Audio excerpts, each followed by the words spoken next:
Welcome to the Jamal Thomas Morning Show. My name is Jamal Thomas. This is indeed my show. I hope you guys are doing all right this morning, wherever you find yourself on the globe, on this ball of rock and humanity flailing through the universe at ridiculous speeds. I hope you guys are doing well this morning. By the way, if you find yourself coming back to the show often, hit the like button. Excuse me. If you find yourself coming back often, hit the like button. You can support this content, PayPal, Patreon, Super Chat, etc., etc. Yes, it is preemptive, but I give a heads up just in case people, I don't know, see. Yeah, I guess it does make sense to give a heads up right early in the very beginning of the video, but I'll give it either way. As I said, I hope you're doing well wherever you are. If you're under the sound of this voice, you have my appreciation for being under the sound of this voice. There is right much news, and we have a damn good show for you today. John Helmer is going to be on the show. He's going to be on in 11 minutes, give or take. Nick Cruse is going to be on from Revolutionary Blackout Network. He's going to be on at 9 o'clock. And we have Command Chief Fritz, Dennis Fritz. He is going to be on at 8 a.m. So we have a damn good show for you today. Interesting news took place last night. And I couldn't sleep last night. I often am an insomniac. And I was waiting for the presidential national address.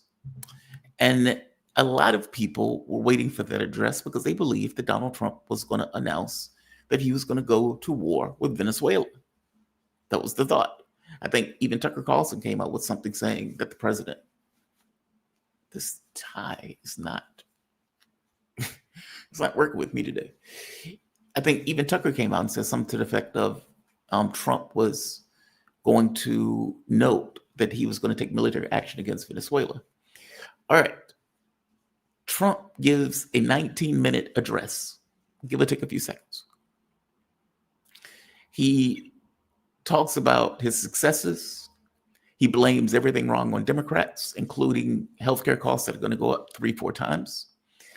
He talks about the wars that he supposedly in his mind ended. He talked about all of these things. He included in this a military bonus, basically $1,700. I think it was like $1,788. Let's just say $1,800 to military families or people who are in the military.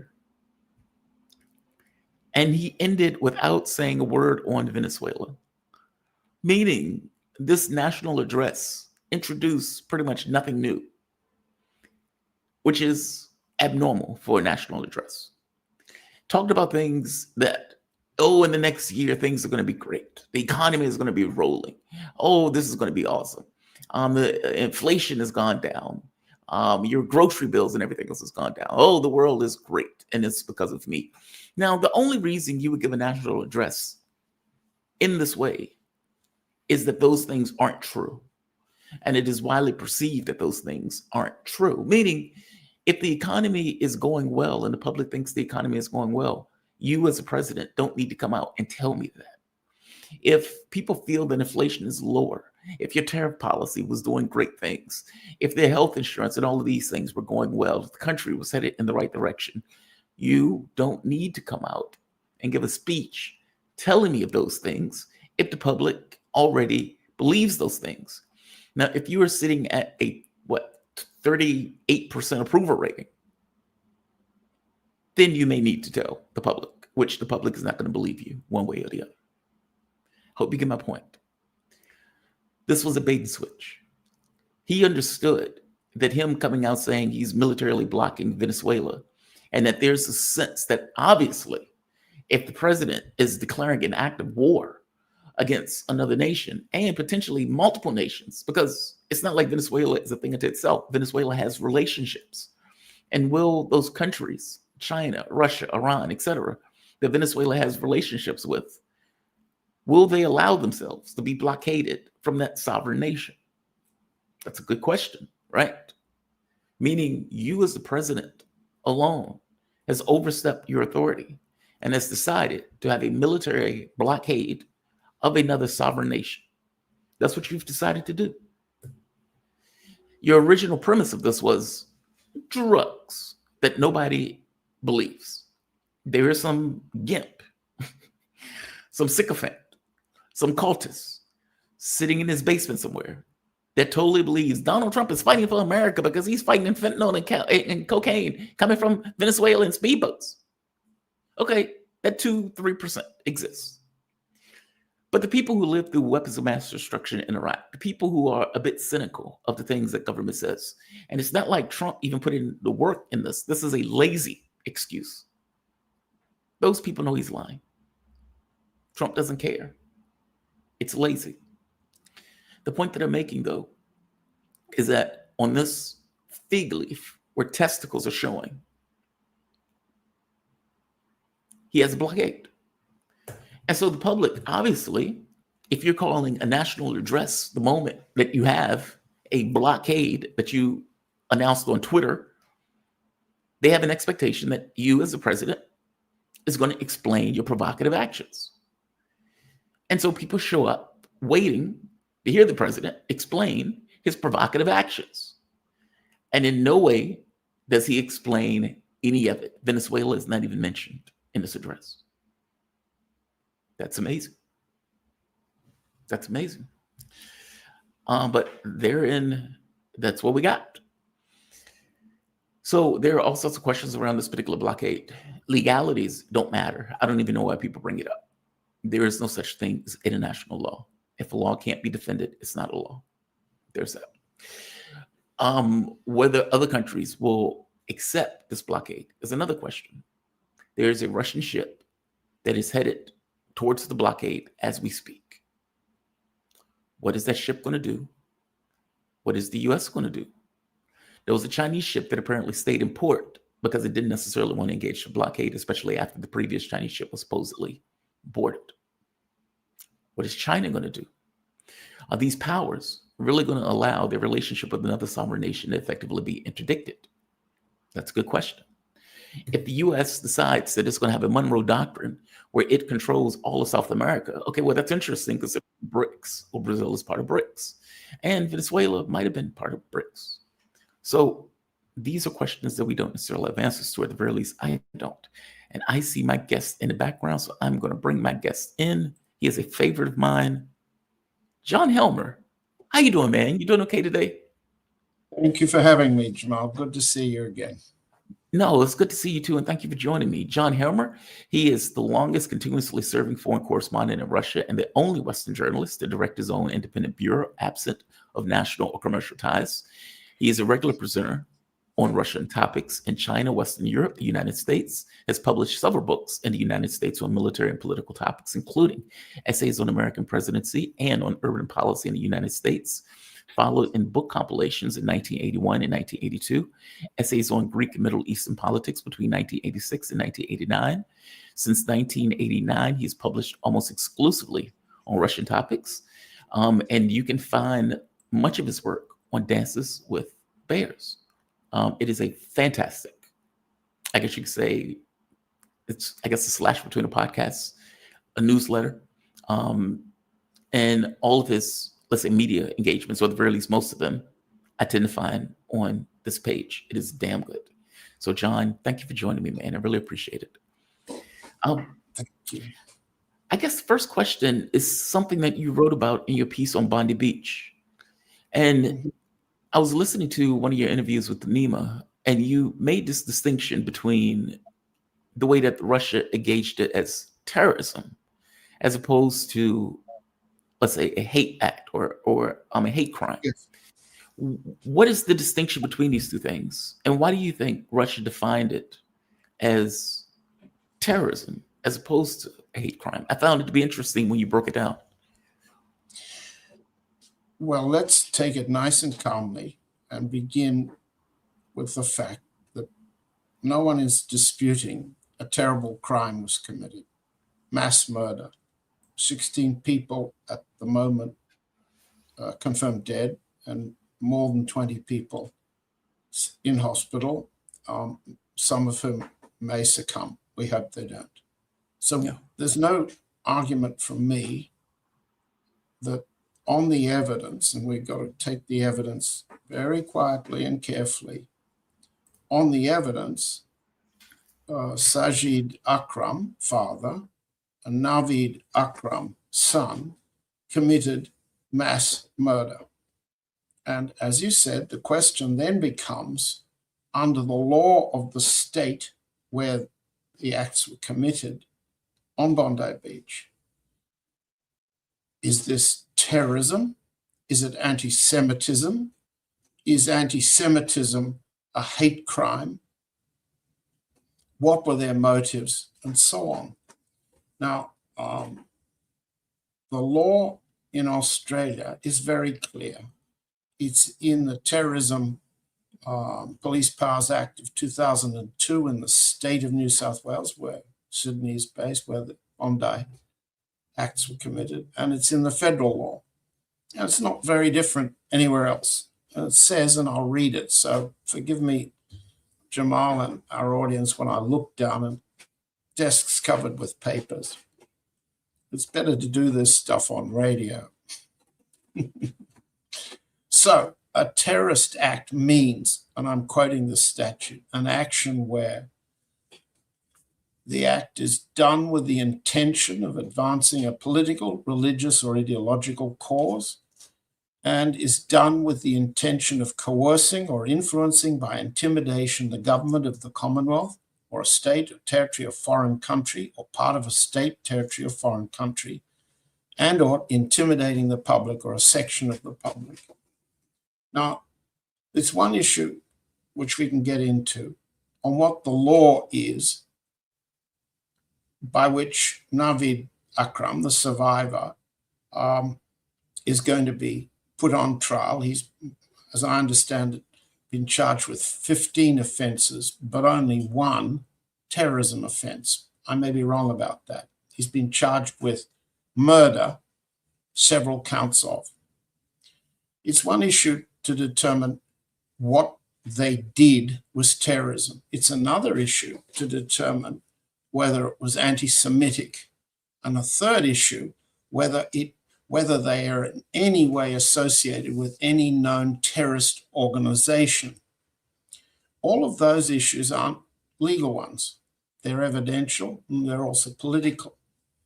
And Australia has a very peculiar and entirely political operation, which is called AVTOP. It's the Australian Victim of Terrorism Overseas Payment Scheme, AVTOP. That's when the government determines that if Australians are killed or injured abroad in acts which the government determines to have been terrorism, the survivors or the family are eligible for $75,000 in compensation. The problem is that the Prime Minister by himself, in secret, with discretion, not subject to parliamentary vote or public discussion, decides when an act abroad is terrorism and when it's not.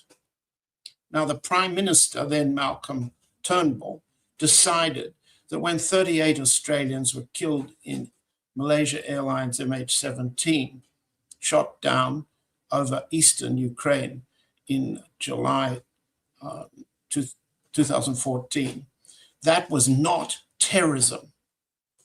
Now, this has never been debated in public. I reported in Dances with Bears some time back. The secret papers to Prime Minister were that what happened to MH17 was an act of war, civil war within Ukraine and war between states, Russia and the Ukraine. Now, that was a dramatic and essentially secret, had to be secret judgment that stopped the payment of compensation to the Australians. 298 people were killed in that incident because it wasn't terrorism, the Australian government ruled. That ran completely counter to the Ukrainian view that it had been terrorism, that the rebellion against Kiev in the Donbass was terrorism. That was the Ukrainian line, supported by the United States, supported by the NATO allies, as you know very well. Australian government didn't take that view. It took the view in October 2023 that the Hamas breakout and operation against Israel was terrorism. And the Prime Minister ruled that any Australian, dual citizen, Israeli-Australian, who was injured or killed in that series of events related to the Hamas operation, that was terrorism. But when an Arab Australian, Palestinian Australian was killed in Gaza by the Israeli Defense Forces, that's not being considered terrorism. That's war. So what have we got here? We've got the notion that terrorism has to have a cause behind it, has to have a theory, it has to have an ideology, it has to be violent. Second, it's usually or always associated with others, groups. Yeah? It's not war between states. When states sponsor groups to commit violence, as in the Crocus City Hall act in Moscow, which killed more than 140 people, it was the Ukrainian state, and behind it, the US and British and other secret services employing a group of Tajik individuals associated with ISIS-K, an organization, to do the killing. We know all of that, and Russia's made it clear. What Russia doesn't make clear is when state-sponsored terrorism is terrorism or an act of war. Okay? Now, India makes it very clear that when terrorists killed 26 people at Pahalgam in Kashmir last April, it was Pakistan directed, Pakistan financed, Pakistan planned, state-planned act of terror. And the Indian retaliation, Operation Sindoor, significantly damaged Pakistan's command and control, so it begged for ceasefire from the United States. That was a war.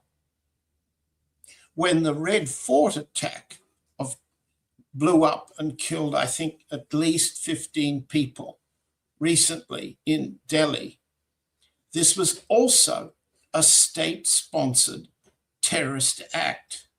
Now,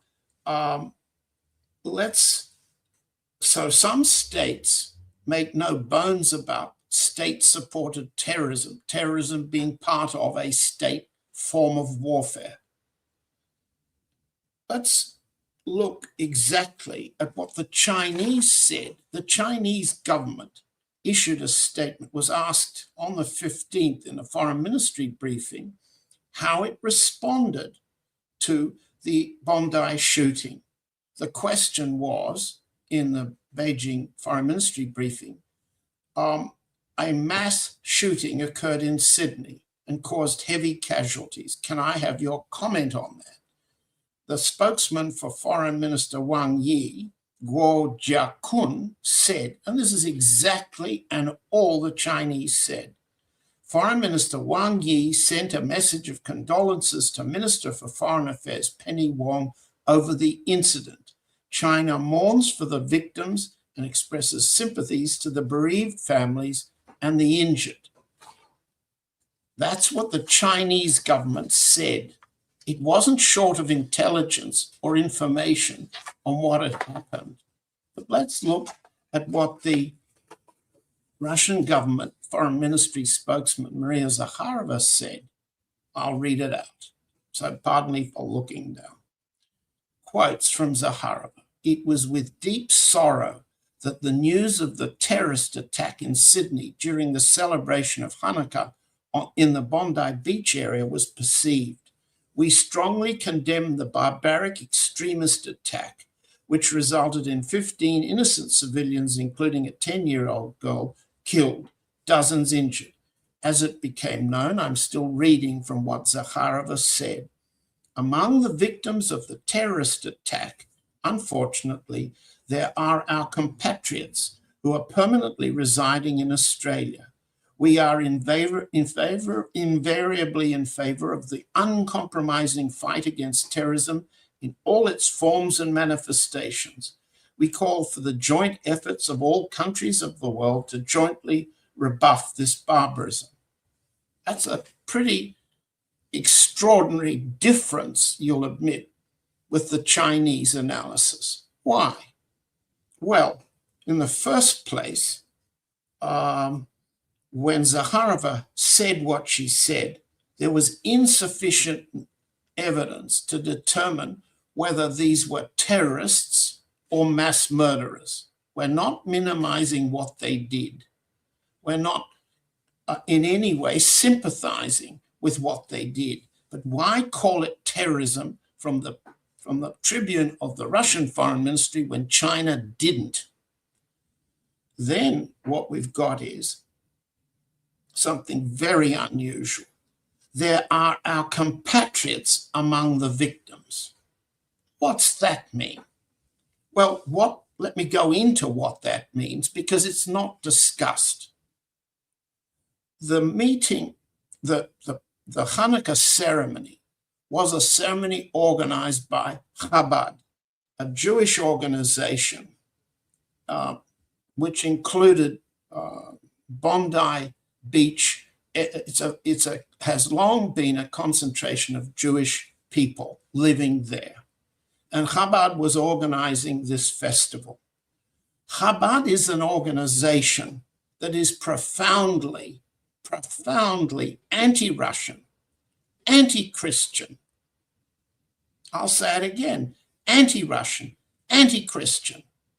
It has long pursued proselytizing efforts in order to mobilize Jews who left the Soviet Union in the 1970s, 1980s, 1990s. It calls them refugees from Soviet brutality. It has, in the last, since 2022, Chabad has taken Ukraine's side in the war against Russia. The Ukrainian branch of Chabad has been financed by Kolomoisky, Igor Kolomoisky. Everybody should know that Igor Kolomoisky not only financed Chabad and the Menorah Center in Dnipropetrovsk, but financed the Azov battalions, the most fascist Nazi, racially anti-Russian military groups in the Ukrainian forces. Now, what sort of organization does Zakharova, representing the Russian Foreign Ministry, call compatriot? There's no doubt that the residents that were affected by this attack and hurt or killed by this attack consider themselves Russian speakers. But and I invite the audience, I've done it myself, go through the Australian Jewish News Archive, go through the Israeli Press Archive, and go through the Chabad Lubavitcher Archive. And what do you find? These people, this organization, identifies itself as Russian-speaking Jews. It does not identify itself as compatriot with anyone in Moscow. It's opposed to them. It fights against them in the Ukraine. Now, there's a very interesting thing that I invite our audience to do, and that's to look at the record of Rabbi Eli Schlanger. Schlanger was the most senior Chabad figure who was killed in the attack. He was murdered. I'm not minimizing the crime of killing Rabbi Eli Schlanger. But Eli Schlanger has made a record of his anti-Christian, anti-Russian, pro-Kiev regime views. We don't have time to go through them, but I've got a whole section of them, and our audience can do it simply by going to the Australian Jewish News and putting in Eli Schlanger, Schlanger. Now, Schlanger has done a number of very interesting things. He doesn't deserve to be murdered. He didn't deserve to die. I'm not saying that. What I am saying is this man cannot be described as a compatriot of Russia unless the Foreign Ministry of Russia or Maria Zakharova regards every enemy of Russia who happens to speak Russian to be a compromise. Yes. That's absurd and ridiculous. What Schlanger said in the history of his family is that his family comes from Zhostek. Zhostek is a village that lies between Krakow and Lvov. And during the period 42 to 43, when the German army occupied Poland and ran that southern section of Poland and the western section of Ukraine as a gouvernement, they liquidated Poles and Jews and Russians, right? Everybody understands that the Holocaust involved the killing of Jews in that area, as well as Russians and Poles. But Zhostek was attacked, and the family of Schlanger were murdered by Ukrainians, by Bandera Ukrainians, fascists then. The record is clear. Why then should Schlanger deny Ukrainian direct involvement in the deaths of his own family?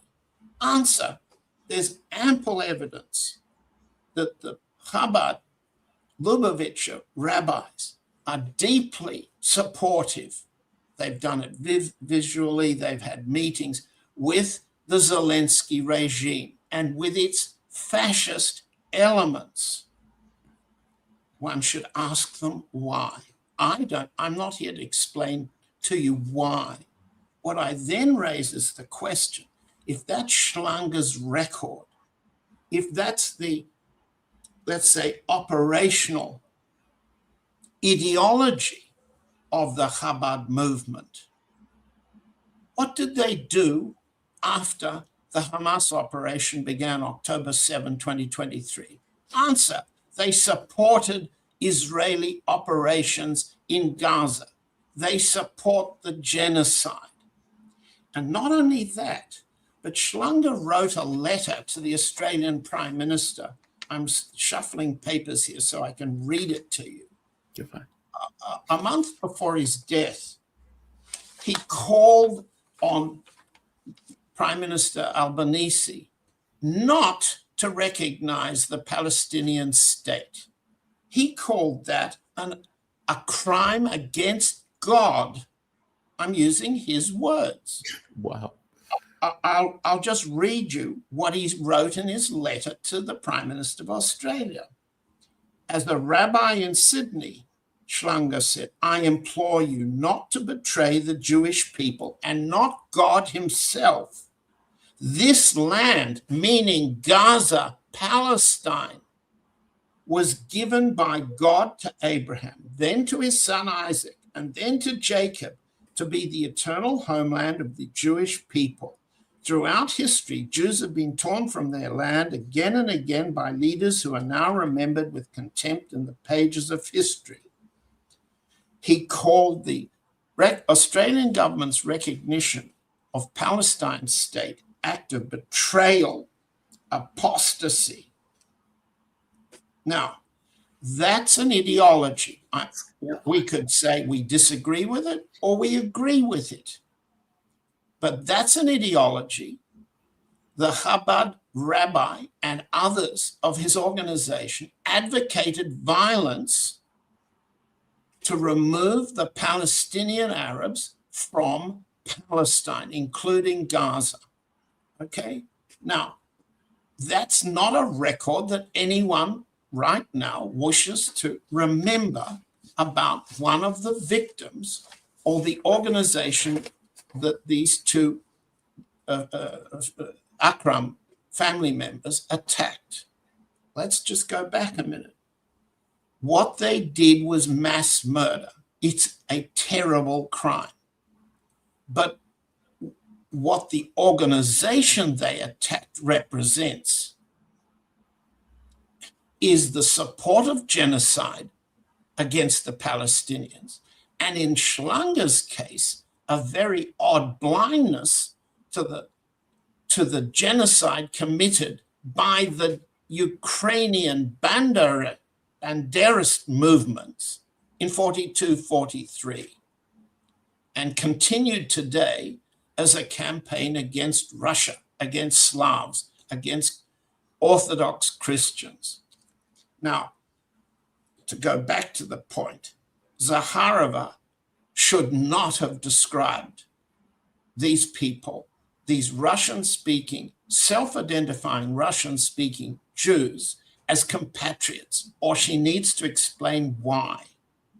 When the Chinese government looked at it, it described an incident of murder, terrible crime. So there's a lot here that goes to the politics of how to interpret what's happened. That's, on the one hand, information warfare, controlling the narrative. You've interviewed, I think, Tim Anderson from Sydney, yes. And he makes the point that the Israeli government, in blaming the Australian government for recognizing Palestine as a state, is leading to anti-Semitic acts like this, that anti-Semitic acts include not only killing, but political actions like recognizing the state of Palestine. They don't discriminate any longer.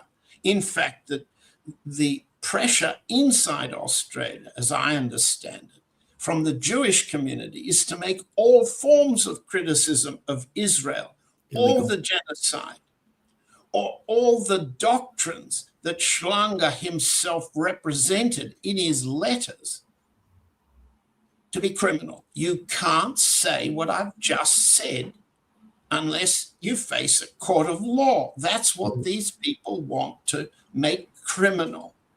Now, that's, call it, one of the post-incident, post-murder manipulations of the politics of the event. But it's very important to understand that the two Akrams who committed these murders, father who's dead, son who's in hospital facing the charges and will be tried, it's very important to understand the question with which you began. And the Australian press is now in this narrative control warfare, with one form of information suggesting that they had ties to terrorist groups. No evidence whatsoever has emerged of that.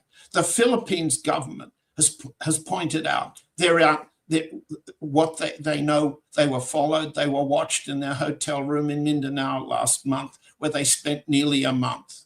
No contacts with known terrorists, known organizations in Mindanao.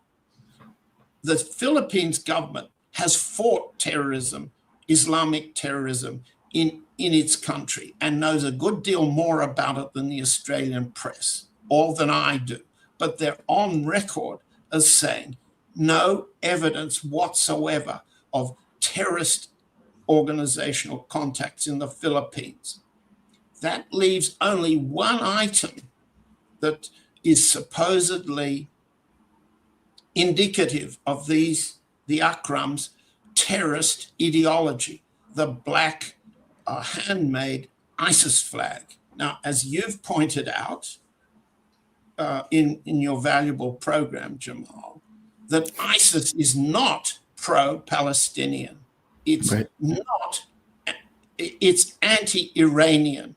It's not any of the things any of the things that the Israelis are trying to press as their interpretation of what has happened. President Trump didn't, in his remarks about the event, call it a terrorist action. He called it an anti-Semitic action, and let's agree he's right. These two men fired only at Jews.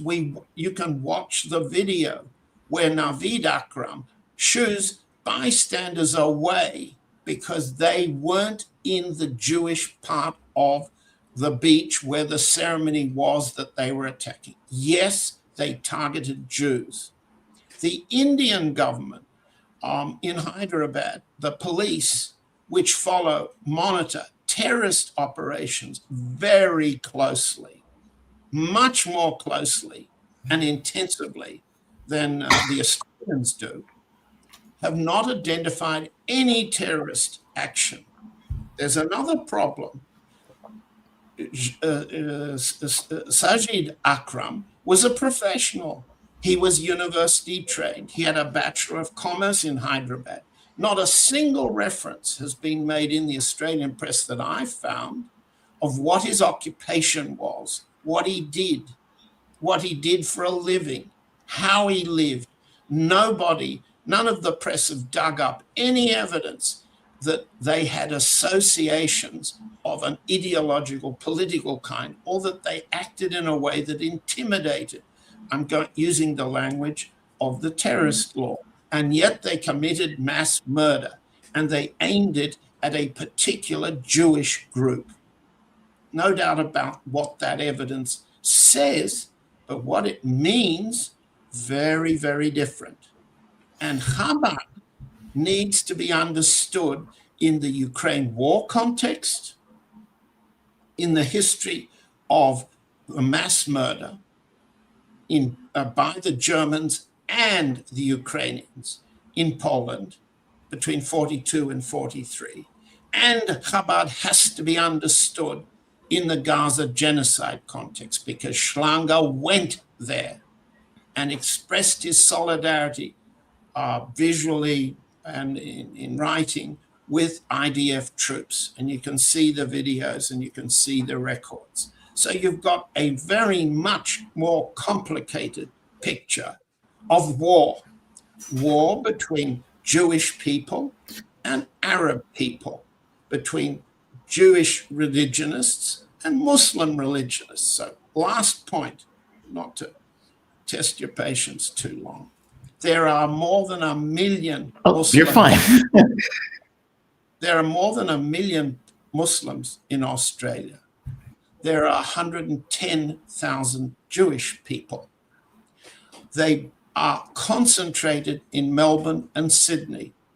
Not only that, they're highly concentrated in living areas, in suburbs.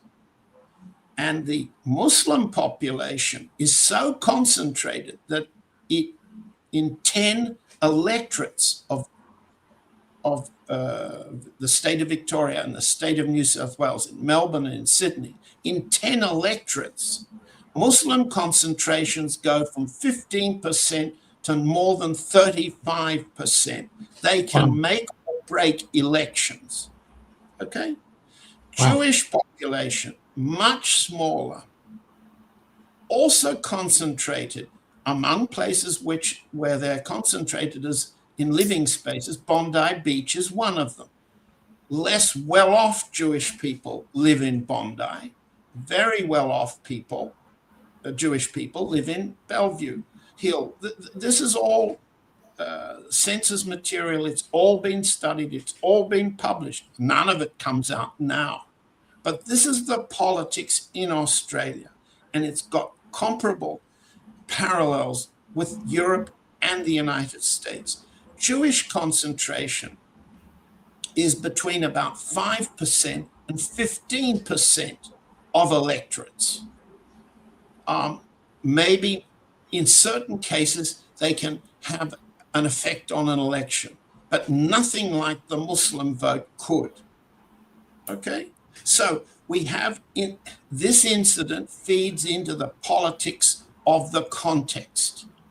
It's the Muslim population versus the Jewish population. And in the future of Australia, and it's the same in France, it's the same in the UK, it's the same in Germany, and it's the same in the United States. In the future, Muslim votes will outvote Jewish votes. Now, this is an urgent problem, political problem, for Jewish people to solve. And that's why narrative control regarding this event has to take the particular form that makes Muslims threats to political stability, makes speech that Muslims make in criticism of the genocide, in criticism of Israel, makes that criminal speech, hate speech. Then what do you expect if this is the context? It's not just Australia. That's why I think it's worth our talking out the facts on the ground, the law on the ground, and the meaning of Chabad there, attacked by an Indian Muslim from Hyderabad and his son born in Australia, of an Indian-Italian couple. Okay, why did they do this? They haven't said. They apparently left no notes. There's no video. There's just the black flag. And it's not so clear where that flag came from. That brings an interesting question in regards to Zaharova. Why would she call these people compatriots? I mean, if it's just people who speak Russian, then Zelensky is a compatriot because he predominantly speaks Russian. Correct. Is it because of the relationship with Israel? I mean, I have Middle Eastern guests, and those guests often decry this idea of Russia's relationship with Israel. Is that where that's coming from? This kind of a dog whistle? Let Maria Zakharova answer your question. I'm not going to. She's invited several well-known podcasters from the United States to be her guest in Moscow. And they don't dare ask the Israel question. Okay? Now, everybody political in Moscow knows the answer to your question, Jamal. There is an unusual relationship between the president of Russia and Israel. And he doesn't discuss it.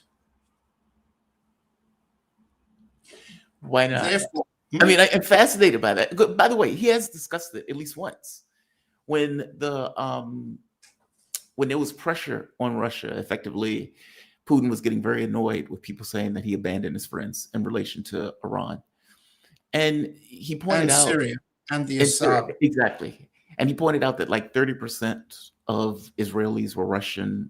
Like he did. Same term. Yes. Yeah. So he did hit it. Maybe not overtly, but he alluded to it. It's an important point. It's almost, I may be wrong, but I don't see any discussion challenging why the large proportion of Russian-speaking Israeli Jews are termed compatriot and influencing Russian policy towards Israel. I haven't seen a discussion of that.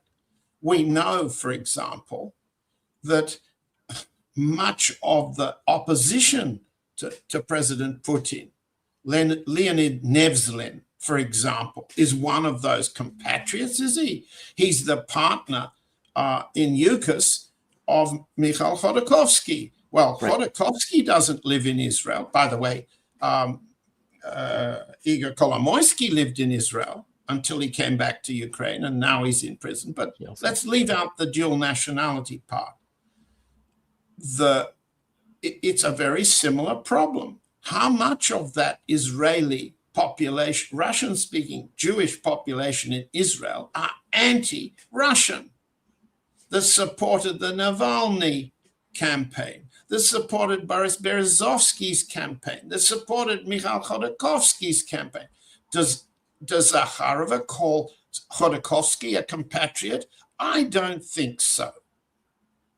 So we go back to your question, and I'm not able to answer it. All I can point at. Your question is, why does having Russian-speaking Jews in Israel represent a, let's call it a constituency for President Putin to adopt in such a way as to raise the question why, and he hasn't answered why.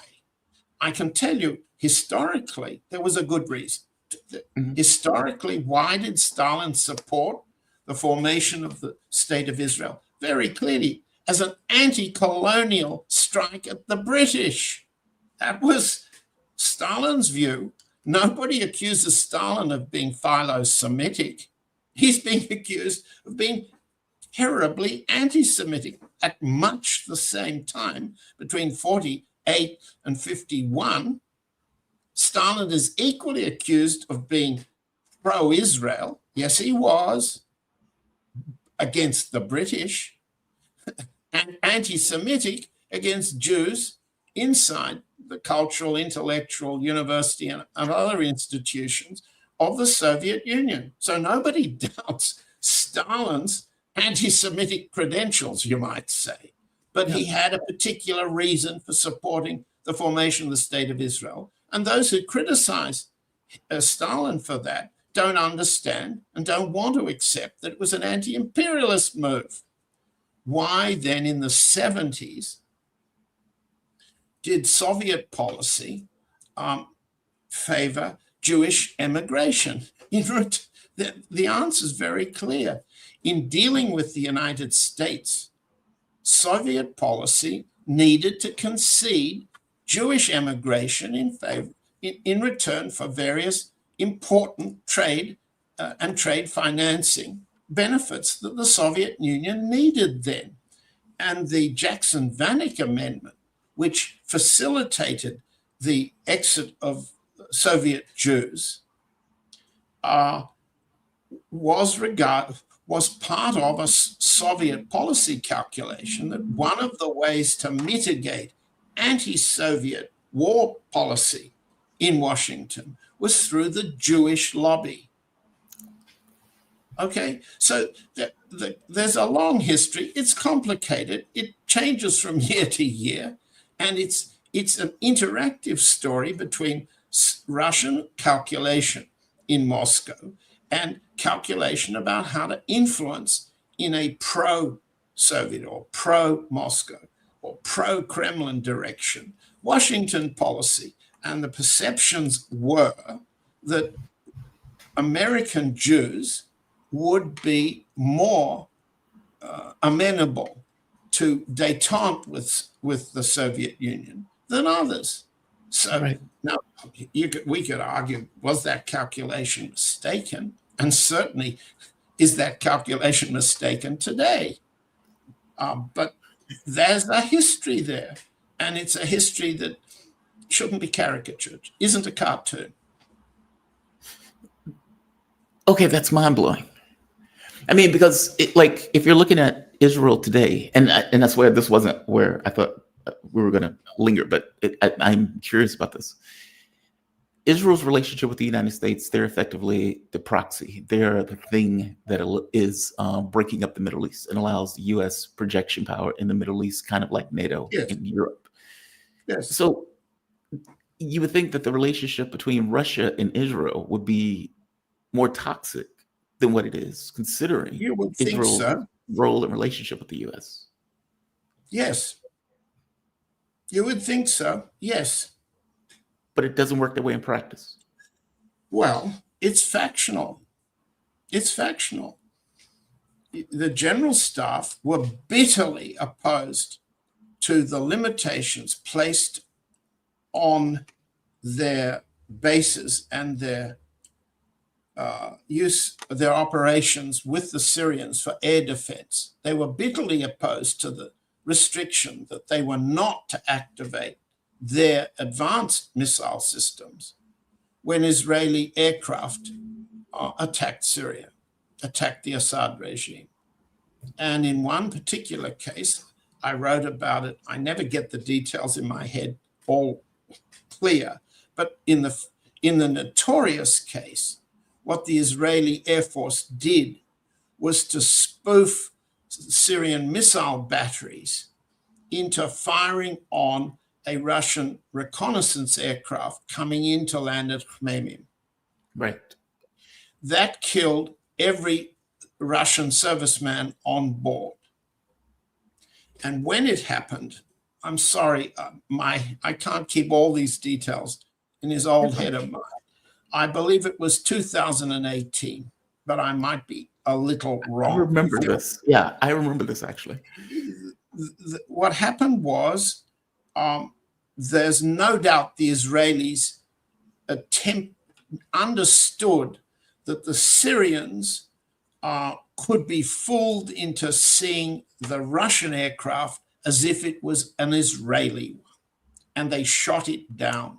The General Staff explicitly issued a statement accusing Israel of responsibility for the deaths of the Russian crew and the crash of the aircraft. But President Putin met with Prime Minister Netanyahu in Paris with no other Russian official there and only one interpreter, and made a deal with Netanyahu, which the details of which were never revealed, but essentially amounted to no, not even, as I understand it, not even Israeli compensation for the deaths of the Russian servicemen. No admission of blame, no admission of responsibility, nothing. Nichevo. So, in reporting that episode, what you could see was a serious factional break between General Staff and Defense Ministry on the one hand, and President Putin and advisors in the Kremlin on the other. And in the middle there was Foreign Minister Lavrov. The Foreign Ministry tends in these matters to take the General Staff position, but camouflage that in favor of the Kremlin position. So this is a very difficult factional problem to be solved. And it's been difficult throughout President Putin's term. Is this specific to Putin? Meaning if Putin leaves, that whoever comes in, be it Medvedev or somebody else, is going to have a different point of view that is more, let's say, geopolitical, as opposed to this kind of, I guess, personal affections? Or is that even unknown? I believe the answer to that's yes. Okay. Wow. That is mind-blowing, John. That is mind-blowing. This has confused the hell out of me. This relationship has confused me. No, I mean, look, Jamal, you're asking all the right questions. I don't believe what I'm saying is any news to most politically acute people in Moscow. I mean, they can't say it, but everybody understands there's a particular problem. Okay, one. Two, it manifests itself in these freakish events. I mean, the other day, Foreign Minister Lavrov gave a very interesting interview to Iran state radio, if I'm not mistaken. And they didn't hesitate to ask questions about the collapse of the Assad regime and what it means for Iran. And they asked, can we rely on you? Can Iran rely on you, on Russia, Mr. Lavrov, if there's another round of Israeli attack? And Lavrov said something very, very odd. In describing the downfall of the Assad regime, he claimed that the advance out of Idlib, the breakout, was a surprise to Russia. Hey, wait a minute. Sorry. It was, if that's true, Russia has no military intelligence capability. That's preposterous. It has one of the best military intelligence capabilities in the world, and it's performing every day on the battlefield against everything the United States and NATO throws at it. Oh, no. It was no surprise that the Turks had been preparing the breakout of Giuliani and his gang for a long time. And it's not published, or I published it. It's no surprise that the general staff had many different views, or had views that were different from the Kremlin about what was to be done. Should the Russian side attempt blocking or deterrent action as Giuliani's Turkish-assisted breakout started out of Idlib and moved south towards Latakia, towards Khmeimim, towards Tartus. But for the foreign minister to say it was a surprise is simply not true. And to say it to the Iranians is extraordinary. They know it's not true. And the question was, how can we rely on you? So to tell them something as untrue, as obviously untrue as that, adds to the non-credible nature of what you've just said. It undermines yourself. How can the foreign minister, as experienced as Mr. Lavrov is, say that? Answer: Lavrov wasn't at all happy, wasn't any happier than the General Staff or the Security Council at the decision that was reached to abandon Assad, to let Giuliani and the Turks move south. And I remember vividly that Lavrov, as government spokesman, as the events were developing in the first days of December of that year, indicated he was profoundly upset at what was happening and at the decision, not on the Russian side, not to oppose, not to resist. Anyway, that's all water under the bridge. Now we have a strategic... Gone. Well, I'm sorry. I was going to say Iran doesn't think there's water under the bridge because they're asking that particular question.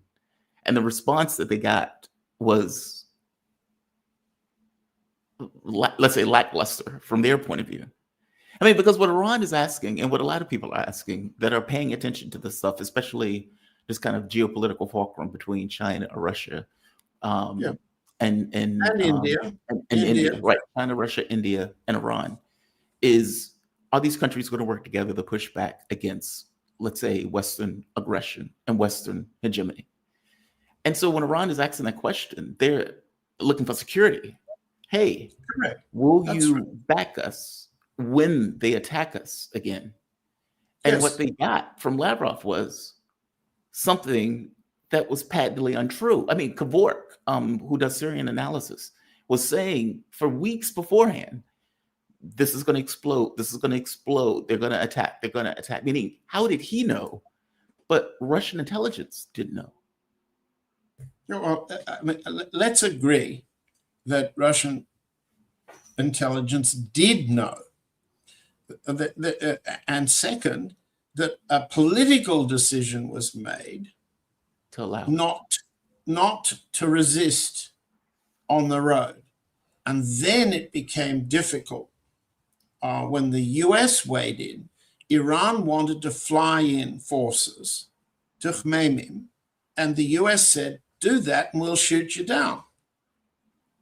So, look, there's much more to the story, and I'm not prepped to remember all the details, okay? There's a lot there, But it's not simply Iran asking the question, can we rely on you, sir, President of Russia, Foreign Minister of Russia, Defense Minister of Russia, can we rely on you if the attack comes again? And Iran has asked that. India has asked that. We've talked about that on this program before. If there's a clash between India and China, which side will Russia tilt toward? And you can be sure the Chinese ask the question in the obverse direction. And then there's the question about Venezuela. Now, each of those situations is profoundly different. Maybe we don't have time. We just hit the hour.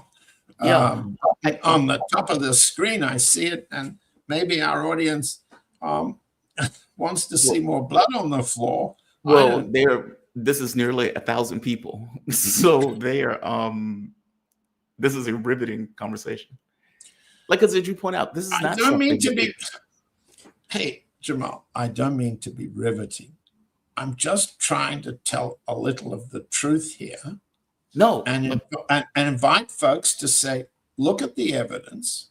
Yeah. Look at the evidence and look at the law and look at the political context in which each of these events is playing out, from Bondi Beach to Tehran to the shores of Venezuela. And okay, I'm a Russia correspondent, and I don't purport to be an expert on any of these other places, but you ask the questions from Russian point of view, I'm trying to give the answers. And the stunning thing to me, quite apart from the problem Mrs. Zaharova has with the word compatriot, is everybody who speaks French a compatriot of France? Is everybody who speaks English compatriots? Of course not. Okay, that's one issue. But how come the Chinese had such little to say? Wasn't it safer to say little at the time when Guo Jiakun said, we send message of condolences over the incident? They weren't characterizing the politics of the incident. They didn't want to get into the narrative control issue. Wow. This is mind-blowing. Like, it's on so many levels. You're going to take your hat off? Well, I've had people who analyze Middle Eastern politics. Yeah. And they've said similar things to what you've just said. And I have had disbelief on those things, if I'm being bluntly honest. Because from my point of view, the relationship between Russia and Syria, they would have wanted Syria to maintain itself. Yes, they did. Yes. But it sounds like a political decision was made for it to fall. No. I wouldn't put it that way. And I've heard several of your guests put it in a way that I think is unfair to the way the Russian decision was made. Okay, please explain that. Well, as I said, I think the general staff and the military intelligence, and possibly SVR, the foreign intelligence service, took the view that it might have been possible or should have been possible to deter the Jelani breakout. Oh, I see. Then there's an argument. And let's ask ourselves how we would decide it if we were President Putin. On the one side, we know for weeks that the Turks are preparing Jelani for a breakout. The Dagataris are pumping the money in. The weapons are going in. The weapons are inconsistent with the agreements reached between Putin and Erdogan for constraining and limiting Idlib for what it was. No breakout allowed. But the Turks are extremely important in Russian tactics and operations and strategy for fighting the war against the US, NATO, for fighting the world on the Ukrainian battlefield. So if you're sitting around a table, let's suppose we're the table and we're the officials talking, we're at war with the world. The world's at war with us, and we need the Turks now. If we do anything to strike the Turks, we seriously damage our priority interest. Then somebody pipes up and says, yes, but we have a strategic interest in showing we are reliable allies. We must not let Assad go down, because that will affect our strategic relationships all around the world, not just Damascus, but Tehran, Beijing, Delhi, and so on. We have, and so they have a discussion. And are we so clear that we would know how to sacrifice, how to compromise?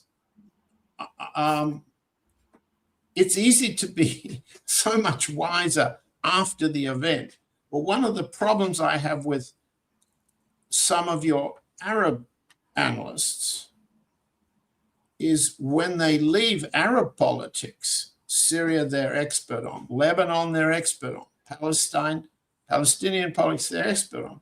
But when they try to project from the way Russian decision-making looks from their expertise, they make some mistakes. I don't know that I'd call it a mistake. Misunderstandings. Why? And it's understandable. I've been out of Arab politics for a long time now, so I wouldn't dare project backwards from the Arab politics I knew very well at the Arab League back in the 1980s and early 90s. I'm gone from there. Okay, so I don't pretend to understand the intricacies and the way in which around a table something as crucial as the decision, do we stop the Turks? Can we deter the Turks? Can we hit Jolani or not? That argument was argued. There's no doubt about that. And we also know how it ended. But I don't think one should conclude that Russia reached that decision easily or with cowardice. Great breakdown.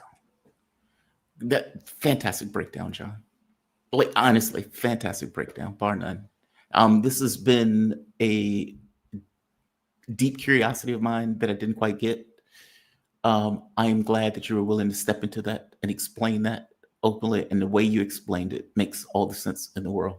Like I said, I was doubtful of their analysis of this because, but your explanation of it makes it make sense in a way that I think people can grasp and they can get their heads around, as opposed to Russia just gave up the ghost in this case. Oh, great breakdown. I swear, great breakdown. One last question before I let you go. There is a Russian tanker headed to Venezuela. Mm-hmm. What do you think is going to happen with this? Is that tanker going to turn around? Is that tanker going to try to battle through? I was, I don't know.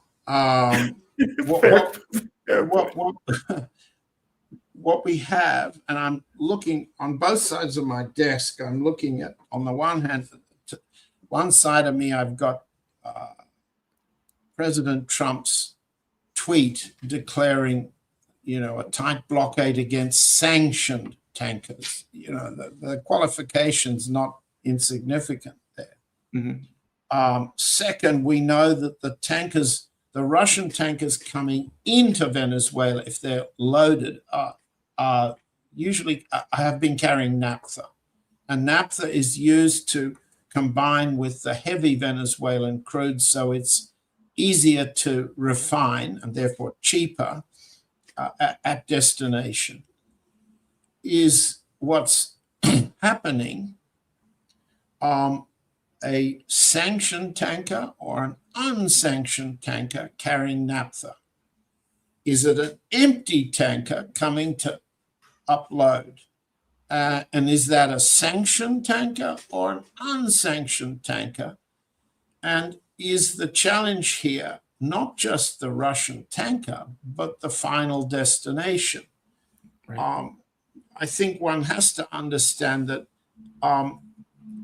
these so-called dark tankers are not carrying Venezuelan crude just to Cuba. They're carrying it principally to China. So the blockade that's been threatened by Trump is in fact a strike not only against already sanctioned Rosneft and Lukoil and the so-called black tanker fleet of Russia. Not only them, it's a blow against China. China's the buyer. Chinese refineries optimizing for the discounts and the low price the oil will fetch because of the gauntlet running elements of the trade. The Chinese refineries are the buyers. So what's happening is not only a threat against Russia, which at this very moment is trying to negotiate. We could get into that a bit with Witkoff and Kushner, trying to negotiate terms of settlement of the Ukraine war. So that remains a priority for Russia. Russia clearly doesn't want a confrontation in the Caribbean with the US Navy right now. China is, when it comes to paper tigers, really the Chinese lead the world in papering up their tigrific capacities. They don't have any capacity to put their guns where their mouths are. And this is regrettable from a great power point of view, and it's exploited by Trump.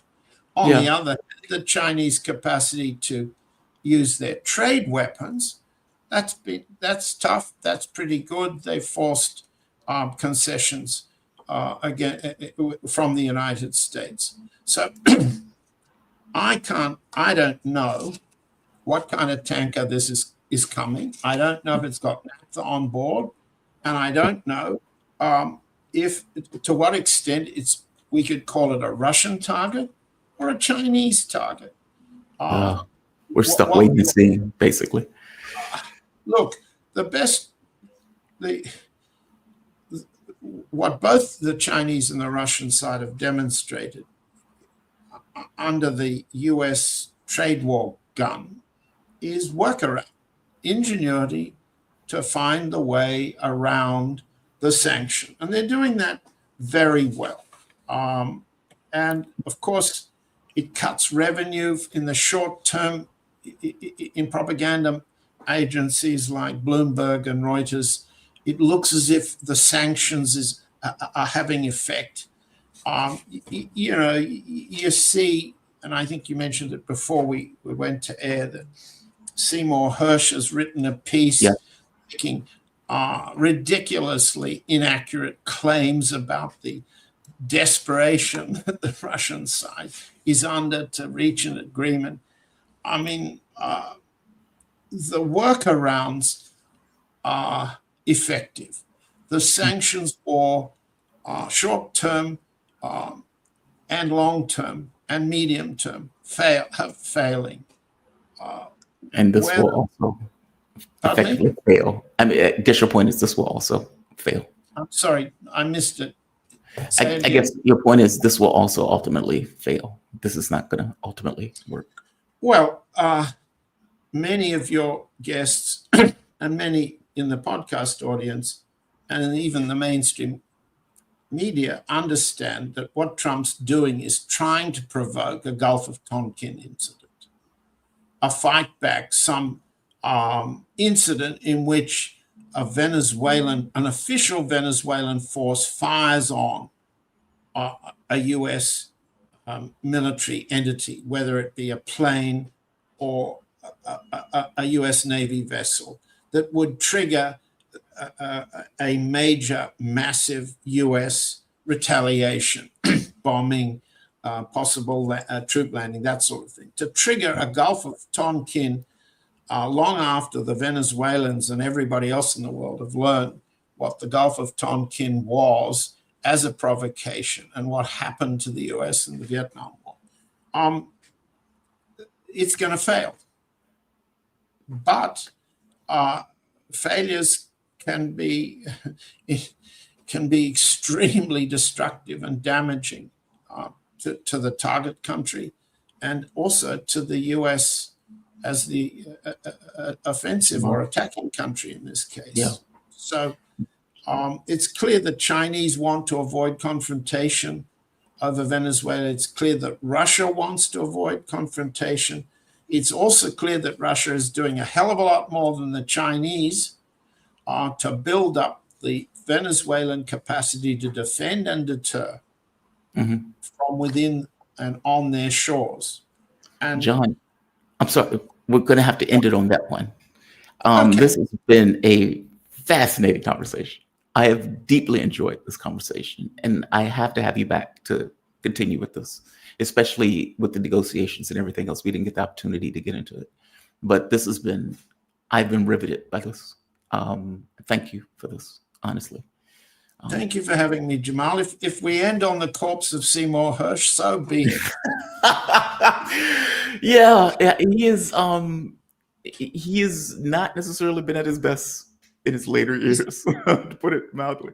This latest story is a plant to make Secretary of State Rubio look good.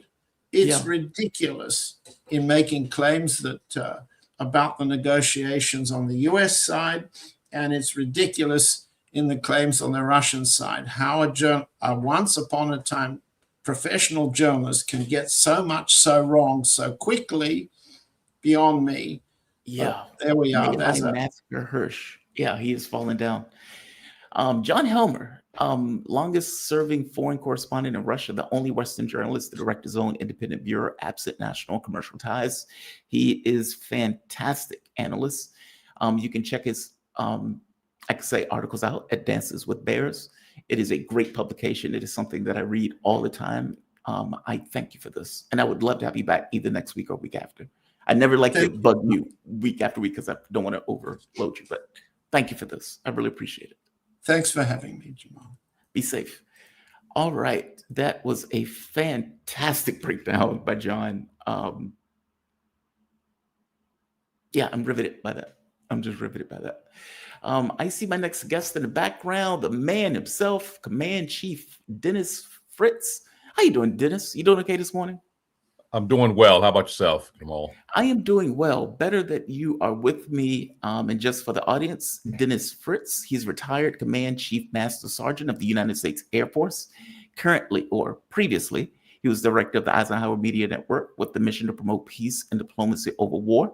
While on active duty, he served as principal senior advisor to 4-star commanders of the Pacific Air Forces and Air Force Space Command. He also held additional duty as senior enlisted advisor to the commander of North American Aerospace Defense Command, NORAD. He is author of the book Deadly Betrayal: The Truth About Why the United States Invaded Iraq. And everyone that has read that book has told me damn good things about that book. So definitely go check it out. I'll pull up an image of it so people can see it for themselves. Chief, we are in a weird space. Donald Trump puts out a tweet saying that he is implementing a full naval blockade of Venezuela. Now, this is pretty mind-blowing because his justification for this is initially it was fentanyl, then it became cocaine, and now it's because they've stolen oil and land from the United States, and the United States effectively wants it back. Just overall, before we step into the story, give me your take of all of this. And by the way, doesn't address last night that everybody tunes into believing that Donald Trump is going to address this and never mention Venezuela once. Right. Well, I think as of anything, when you don't know, when this address came out of nowhere, I think a day before it was announced that he was going to do this, That's what many folks thought that, usually when you're going to give an address like that to the nation, it's something urgent. And many did think it was going to be announcing, war with Venezuela, but I didn't think so, because others came out and said it was going to be the speech, which he actually did, trying to pump himself up that the economy is doing well and boost himself for how well he's doing. But let me just first say this and be straight with you and your audience. This is an act of war, to be quite frank with you, when you're doing a blockade like that. Usually, it's against an enemy.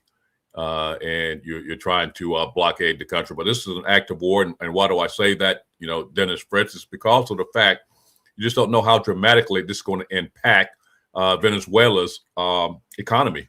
Their economy is based on oil. And now you're impacting their livelihood.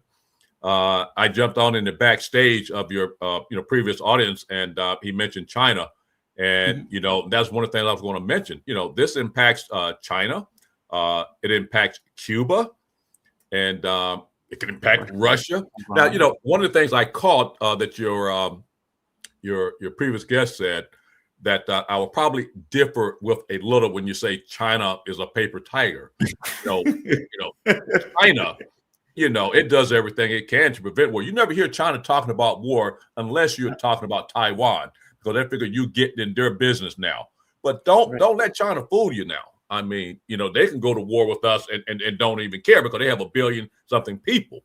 And, when we talk about the war of attrition between Ukraine and Russia, we don't want to get into a war of attrition with China. And by the way, China has nuclear weapons as well. And so I wouldn't consider them a paper tiger just because they do everything to prevent war. And they used to be non-interventionists, didn't get in anybody's business, but they started changing that because of us, to be quite frank with you. Now, this blockade, as I said, it could impact, others as well. And it's really an act of war. You went through the scenario a few minutes ago, first started with fentanyl, and blowing up the boats and so forth. Now, it's about, taking back this so-called land that belonged to who? Them? Well, that goes back to us. I think you've heard me say this before. I think you've said it, Jamal. It makes me think about General Smedley Butler. War is a racket. I've said in the past that Trump, he says the quiet part out loud. Our wars have always been about natural resources and minerals and so forth. And as everybody know now, Venezuela sits on the biggest oil reserves there is that we know of right now. Now, when it goes back to this land, I'm not a historian or anything. I got on this crusade because of the fact I wanted to stop future wars in the Middle East. I never thought I'd be trying to stop a war in Venezuela, when I first got on this crusade and wrote my book, Deadly Betrayal. But I wrote that book, Deadly Betrayal, because of the fact, we do this blockade. And I think your previous guest said, hey, Trump is hoping that, something happens, a plane is shot down, a ship is hit, or whatever the case may be.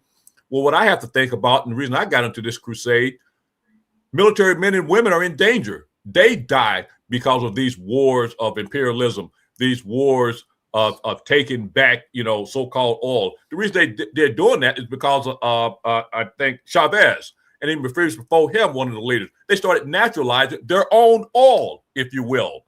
And what Trump is trying to say, we went in there, we helped them out. But yeah, we were stealing from them, to be quite frank with you. They wouldn't get anything. That's why they decided to naturalize their own oil. And that's what Trump is talking about. I think your typical Mobil, Exxon, I think Shell, they went in, they did the drilling and so forth. I think when the Venezuela started naturalizing their oil, I think those companies lost some $4 billion or something like that. I think they were able to capture $1 billion. So that's what Trump is talking about. But the key thing is, when you gave that scenario, that rundown of how this thing first started with fentanyl, even mentioned cocaine, which is not coming in here from Venezuela. It's all about the oil. It's all about, I will tell your audience, how the military is used and abused in these imperialistic wars. To go back and check out Smedley Butler, I think it was in 1935 that he wrote War is a Racket, using our military men and women who die in these wars that are not about the defense of our country. What's wild about this is there is a parallel, as you point out. I think for the longest time, your thing was in the same way that I'm pointing out how we got into a war with Iraq. I want to prevent the war with Iran.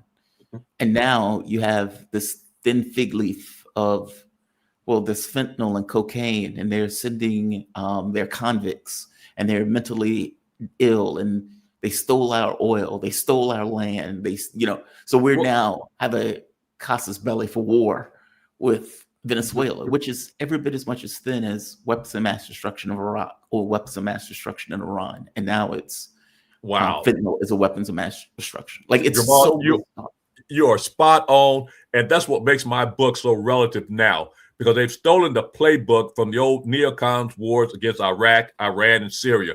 And you're exactly right. When there's no threat to our country, they have to come up with an excuse to get the American people somewhat on board. When you talk about Iraq, WMD. When you talk about Syria, it was chemical weapons. When you talk about Iran, it's nuclear weapons. It's always the fear. Now you're talking about we've made drugs is a threat to our national security because it's killing millions of people. No, that is law enforcement. Oh, by the way, how we did doing back in the George Bush administration, when we made terrorism about war, that used to be law enforcement. But in order to go to war, they made it like it's a threat to us, and terrorism is an act of war. No, terrorism was law enforcement. That's how we used it in the past. In George W. Bush, they changed that so they could give them justification to go to war. But you are so right in the parallels, how they line up together. You have to come up with this rationale when you don't have no true threat to us. Are drugs a problem? We want to get rid of them? Yeah, but you have to have users. You have to have customers. And we got quite a few customers. Why not start at home, helping the people to get off these things? But yet they're lying. If you really want to get rid of the drugs from other countries, well, how about Colombia? You talk about how about Mexico or whatever the case may be, to coming across the border there. No, it's not about drugs. Jamal, I'll say it again. You others probably get tired of me saying it. I can give you opinions, assumptions, and facts. This war is not about drugs. That is a fact. Yeah. It is about oil reserves. It is about minerals. And oh, by the way, all you have to do is listen to Trump. The one thing about Trump, there are people that back him, but what they don't like about him is that he says the quiet part out loud. It's not about drugs. It's about getting money. It's about getting oil. And our military men and women are used as pawns in these wars. And if you look like I'm upset about that, once again, that's why I got into this crusade. I spent 28 years of my life in the military leading enlisted men and women who are dear to my heart then and now, and they are used in these imperialistic wars by our government. And the U.S. Congress does nothing, like in the Iraq war, to stop this. And their blood is on their hands as well. We blame it on Trump. We blame it on George W. Bush, but it's our Congress as well, because they allowed it to happen. They forego their role in checks and balances of an administration. Speaking of Congress actually rejected putting a limit on Donald Trump's regime change efforts and operations. Once again. That was bipartisan, I would say, it was primarily, the Republicans doing that. I must say, during the Iraq war, George W. Bush, and we can get that's in the book. We can talk about that, how he convinced, people on the Democratic side of the House to support the Iraq war. But this was, I'm sorry, I said it was bipartisan. It was partisan, I'm sorry. In this case, it was primarily Republicans voting for this. And once again, it leads to what I just said. They're foregoing their right is checked and balances, their role in government, their role in so-called declaring war, allowing this guy to go to war on the backs of our men and women. And oh, by the way, I hate to jump the gun on you. Then we're going to talk about, we're going to give them, I don't know how much the money is, a $1,500 paid bonus or something like that. That's just playing games. But anyway, I won't get into that, but go ahead. I won't jump. Well, we can get into it in a moment. There are two things I want to show with this. This is Donald Trump when asked about Venezuela. And again, you would think that the press would take your outrage is what I would consider to be normal. Your outrage is what people should have in something like this. You are A, coming up with a fig leaf. B, you're putting our military personnel at risk. C, you are threatening to overthrow a sovereign government that is no threat to the United States. D, you've been murdering people en masse, in boats. Murdering. And that's the key word. Yes, murdering. Yeah, it's just murder. I mean, you've murdered like 90 people. The last one that the people are taking issue with wasn't even headed to the United States. And they double tapped that book, killing those people in cold blood. So and now won't release the footage. Let me just tell you this: how our government plays with games. When I saw Hegseth talk about, oh, we can't release top secrets, that's a bunch of bull. They hide behind sources and methods. That's lie. Listen, I was a top secret control officer for many years in the Pentagon. I know how that works. And they're lying when they say sources and methods and all that. It's just a flat out lie. If you had nothing to hide, you would release that footage. It is murder. And it's causing our military men and women to one day may be charged for murder. And that's a fact there, because that broke international law. This is Trump when asked about Venezuela. And I want you to listen to what he says here. This is outrageous. Just a blockade. Not going to let anybody going through that shouldn't be going through. You remember they took all of our energy rights. They took all of our oil from not that long ago. And we want it back, but they took it. They illegally took it. It's Venezuelan oil on Venezuelan territory. How are they taking our oil and taking their land? This is outrageous. See, that's what it goes back. I mentioned earlier, they decided to nationalize, their own oil, control 20 their years own ago, by the oil. way. It's theirs, huh? 20 years ago. Yeah. Well, this goes all the way back to the 1970s too. When they first started, the nationalization process too. So it goes back a long way. And now he's talking about, hey, we won't back that. They took it. Like I said, the Exxons and the Mobils and all that, they did lose some money when they decided, Venezuela decided to nationalize their own oil. But that's their right. It is theirs. Right. Yeah. It's their It's almost like, guess what? The same thing. We're always doing that. Go back to Iran. Iran was a democratic elected government. And because of the fact they were going to nationalize their oil, the UK and us overturned their government. Yep. Yeah, the most of that government. Exactly. You have Iranian women wearing short mini skirts, those pictures. Yeah. For some reason, that's the thing that I remember. We caused that. We caused the Ayatollah to come in and take over because of us, Yep. Oh, that's so true. So true. Maduro has been defiant on this, and he has vowed to effectively use everything in his power to defend the sovereignty, including including sending out boats in order to defend, I guess, boats that are in those waters to go through the blockade itself. How long can they maintain this blockade? From my understanding, this is going to be very expensive. I mean, he has put, as Donald Trump said, the largest armada in the history of South America. That's so clownish. But you can imagine the scale in order to have a blockade over a country the size of Venezuela. How much is this going to cost in military terms? Oh, I can't give you the numbers, but I can tell you there's no doubt billions and billions and billions of dollars to keep all that, just the carriers themselves, and then what people forget, just the other things, the men and women that are out there, you have to continue to feed them. You have to, speaking, of fuel and so forth, the aircraft, the fuel that's been expended, with the aircraft that are out there.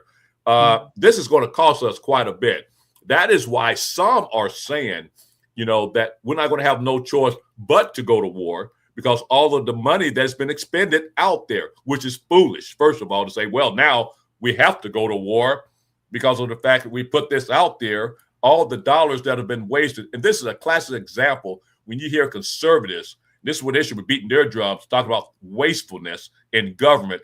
This is a true waste based on lies. You're talking about waste. They could be used for healthcare, if you will.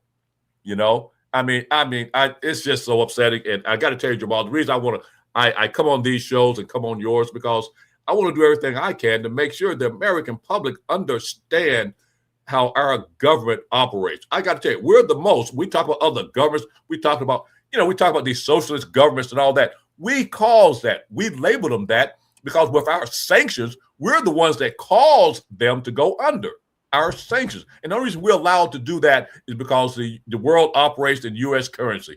That's why if BRICS ever takes place, we're going to be hurting, to be quite frank with you. And that's why we're trying to prevent that. The other thing I'll share with you, I hate to go back and forth, but when you talk about Libya, Libya was going to naturalize their oil. They were going to make them an African currency. What happened there?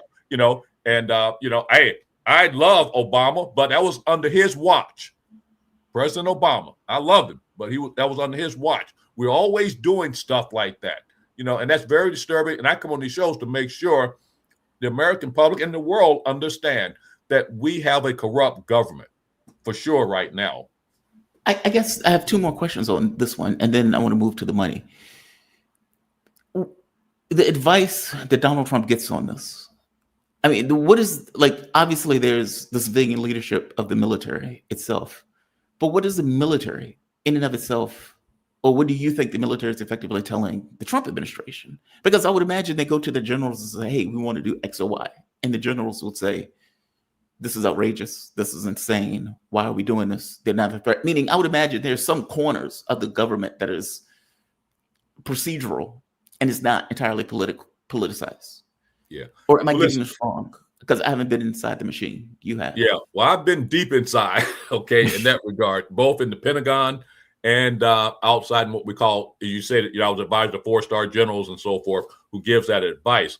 The role of the general officers, those in uniform, is to give that advice. The chairman, for example, a lot of people think the chairman of the Joint Chiefs of Staff is in charge of the entire military. To be quite frank, no, the chairman's role is to provide advice when these things, when it's policy. Everything's based on policy.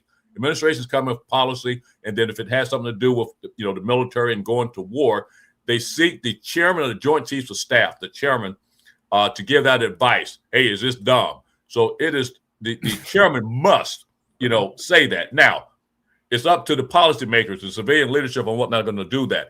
Now, in the case, let's say, for instance, of this double tap, how this should have worked is the 4-star general in command should have said, hey, this is breaking international law. We shouldn't do this. And like they're saying, the admiral, what was it, Horsley, whatever, he may have resigned based on this, which he has not come out and said this. But if he did, that's how it should have worked. Because that, as we stated earlier, was murder. And then to go back and say, what gets me? Oh, Jamal, what gets me? Oh, they could continue their mission. They're making this into a military, conflict. This is not a military conflict, but it's a made-up military conflict by us. And when they went back, even in war, we're supposed to, ready for this? We're supposed to rescue survivors, you know? And that's why you have prisoners. We're supposed to rescue survivors. We went in and killed them. So how it's supposed to work when that came out, if indeed, it's some saying that Hegseth didn't say kill them all, but if indeed he said that, how it's supposed to work, the general that's in charge would say, no, that is against the law, and I refuse to do that. And he or she is supposed to step down at that moment. But now, going back to your question, my hope is that these general officers, General Kane and the combatant commanders, are advising them, hey, no, we should not be doing this. But as long as, let's say, for instance, them staying deployed out in the Caribbean, that is not against the law, international waters. So, they can say we shouldn't be doing this, wasteful, but if the civilian policymakers and the civilian government say, no, we must stay out there, well, then they must follow that order because it's not breaking no law being out there in international waters. Well, my hope is that they're advising them that, hey, we shouldn't be doing this. Now, that's their role, to only advise, if you will. And then if an illegal order is given, that's when the military, the leaders should step in and say, no, we're not going to do this. And oh, by the way, they should take it as far to go to Congress and say this is against the law. They have a right to do that. But my biggest disappointment, even going back to the Iraq war, is that our general officers are not doing that. They don't do that. Yeah. Yeah. That breaks my heart. And what even breaks my heart mostly is that generals that I served with, people that even came under me that, because I was working for the 4-stars, the young colonels used to come to me who went on to become generals and everything that I've seen, that probably should have been outspoken and they won't. It breaks my heart. Why does it break my heart? Because it's a deadly betrayal, because it's the enlisted men and women that die in these wars that are based on lies, it's based on imperialism, and it's based on oil and other resources. It breaks my heart. It's wild. There wouldn't have been any difference between them blowing up that ship versus Hegseth just taking out a gun and shooting the guy in the head. It's murder. Well, that's what they did. Wait, by the way, it was probably worse than shooting them in the head because it blew them. If you can blow up a ship, if you can blow up the, think of what it did to their bodies. So it's worse. It's worse than just taking a gun. You blew them up. Murder. last question before I let you go, because I know you have to leave. Mm-hmm. The money that Donald Trump announced in that address, like just he goes through the entire address, and the only thing that people are talking about at the end of that address is that Donald Trump is apparently awarding, I believe it's $1,800 to military personnel or people who are in the military. Mm-hmm. Give me your thoughts on this. Well, let me just say this first. Warriors dividend. That's what he called it. Yeah, Warrior dividend. I think it's going to give it to 06, meaning a colonel, full bird colonels, we call in the military, 06 down to the lowest enlisted. I just think that, well, first of all, let me say this first. I'm always supportive of giving our men and women additional money, because what people don't understand, that was my role, to fight for more benefits, more pay, for our primary our enlisted, because they're the ones that make the sacrifice. They're the ones, when we talk about it being the Caribbean, away from their families during the holiday season for no reason at all, to be quite frank with you. So I think it's important. But where it comes in, this is foolish. If I read it right, this is a one-time. First of all, I always have to ask, money is authorized, appropriated, and authorized, okay? Where's the money going to come from? Now, they're saying this. Listen to this now, Jamal. They're saying that it's going to be for the basic, we call it BHA, basic housing allowance. That's how they're going to appropriate the money. A one time now. So if you're going to do it for one time, wait a minute. Our military has to pay for their housing once a month. Right. There you go. So what's this one time? That's where you play games. Now, with that said, though, I would always be encouraged and have our military men to accept that money, because it is needed, especially by our young enlisted. It is absolutely needed. But we're playing games with the minds of our military men and women as they're being used and abused and being used as pawns in these fake military conflicts that are based on lies. Chief, you always have my appreciation, and I really thank you for joining me. And I apologize for getting to you late. I think I said the thing for 8:15, but I deeply appreciate you joining me. Don't worry about it. I'm sorry I have to leave a little early this time, because there's a lot going on in this world. But unfortunately, Jamal, I think I'll be back with you again, because there's going to be a lot more happening in the future. You are perfectly fine. You be safe, and thank you for this. And I'll give you a bio on your way out. Have a good one. Okay. All right. Bye-bye. All right, Chief Dennis Fritz. He is Command Chief Master Sergeant of the United States Air Force. He is currently formerly director for the Eisenhower Media Network, with the mission to promote peace and diplomacy over war. While on active duty, he served as a principal senior advisor to 4-star commanders at the Pacific Air Forces and Air Force Space Command. He also held additional duty as senior enlisted advisor to the commander of North American Aerospace Defense Command, or NORAD as it's commonly called. He is author of Deadly Betrayal, The Truth About the United States Invasion of Iraq. And just so you can see that book is right here. Master Chief. It makes me think of Halo every time I hear that name, Master Chief. That's so badass. I want to be called Master Chief in some capacity. Let's go to chats while we have time. Nick Cruse is going to be joining us. We have a damn good show today. I have to be honest, John Helmer has blown my mind. Now, look, the reason I say that is I have all sorts of guests, and those guests run the gambit from China, Middle East, Russia, South America, etc. All of these people have different points of view because of their fixture in reality and the way they look at it. Many people who do the Middle East believe that Russia just gave up Syria because of a relationship with Israel. Many of them believe that. And I never believed that. That was never my take. And even though I would let them air their points of view, that point of view never really made that much sense to me. So I never really accepted that point of view. Helmer's explanation of this makes far more sense, whether you agree with it or not, in regards to what took place. It's a rational act, right? It's, all right, we're at war. We're aware that something is being planned in regards to Idlib. We have intelligence showing Turkish involvement. We know something is about to take place. What do we do about it? And you get, like in any government, factions who have different points of view. So one faction is like, we need to punch them in the nose. We need to stop this from taking place. And then you have another faction that says, okay, but if we do that, then what? What happens? Does it complicate our relationship with Turkey at a time when we are already at war with effectively NATO, and Turkey is providing us some sort of benefits, despite the fact that they are trying to put a knife in us now? Those are honest conversations, right? And regardless of how you come down on it, it's makes sense that those conversations are taking place, as opposed to this kind of cartoonish view of, well, they're just doing X or they're just doing Y because they're controlled by X or Y. No, Helmer's point of view makes more sense. Whether I like the outcome is secondary to the point that the point of view makes more sense. Shout out to John. Shout out to John.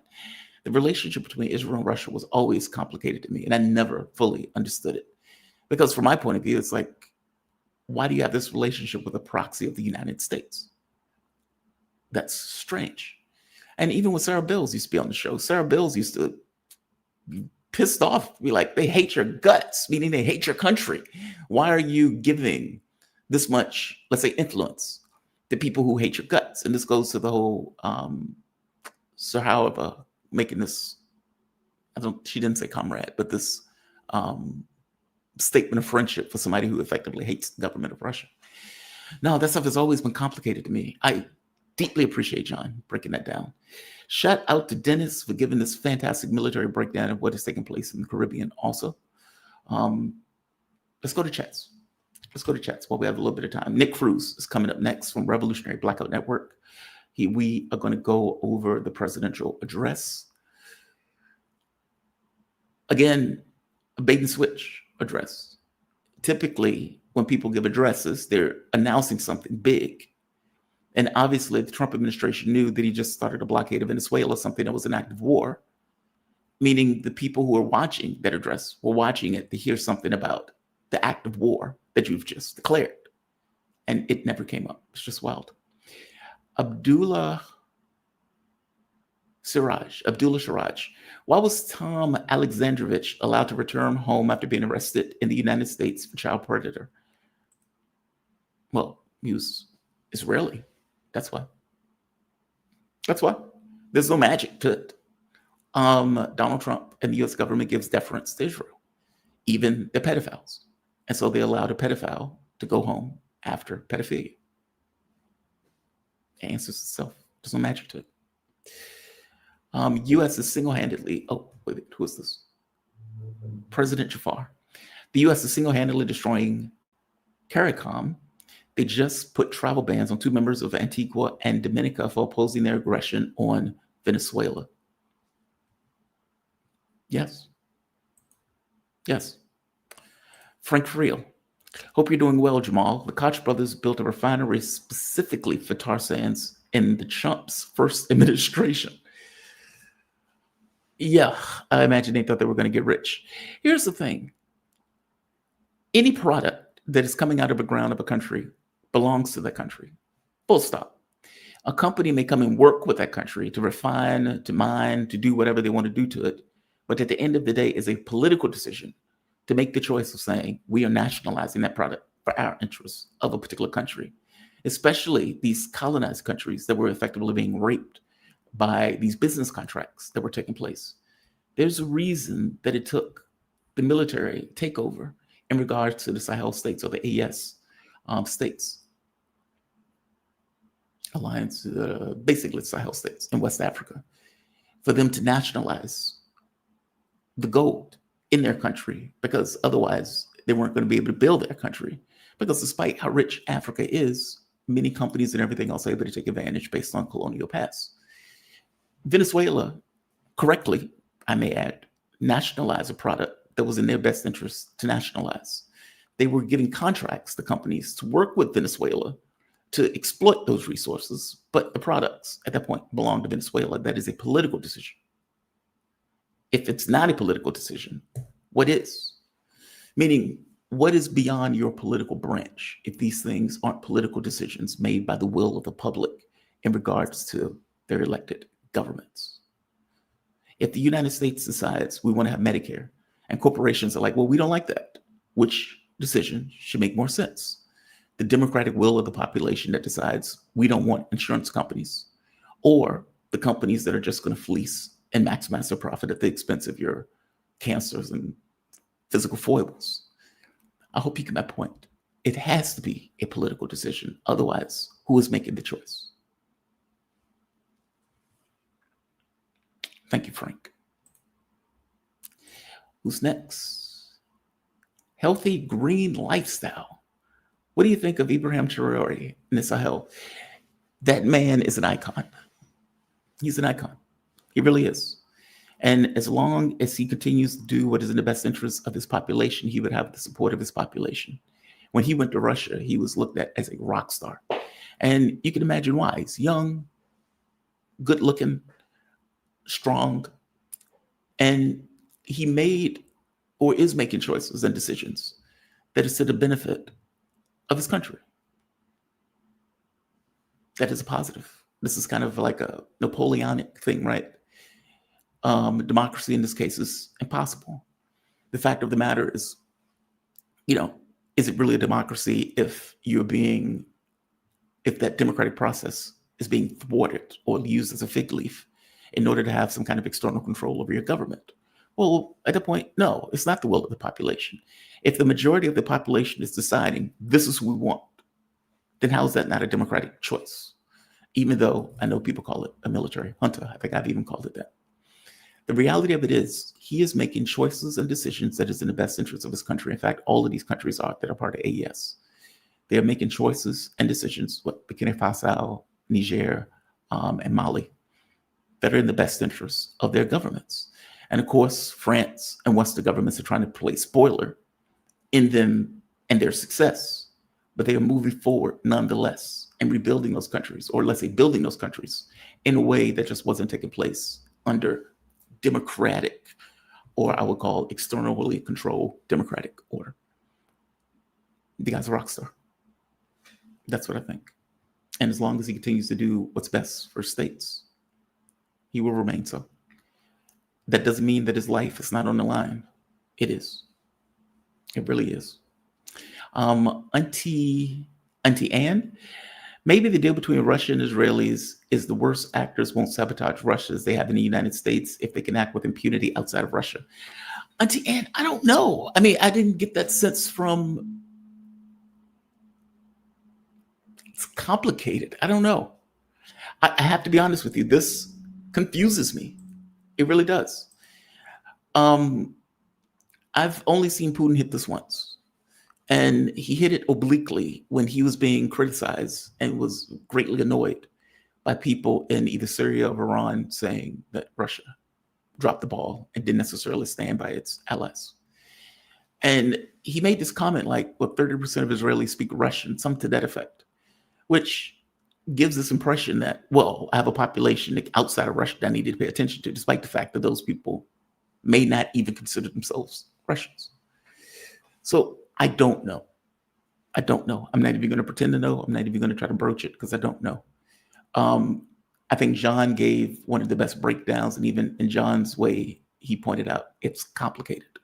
And there seems to be a division of point of view, which you would expect in a government, right? It's like governments are monoliths.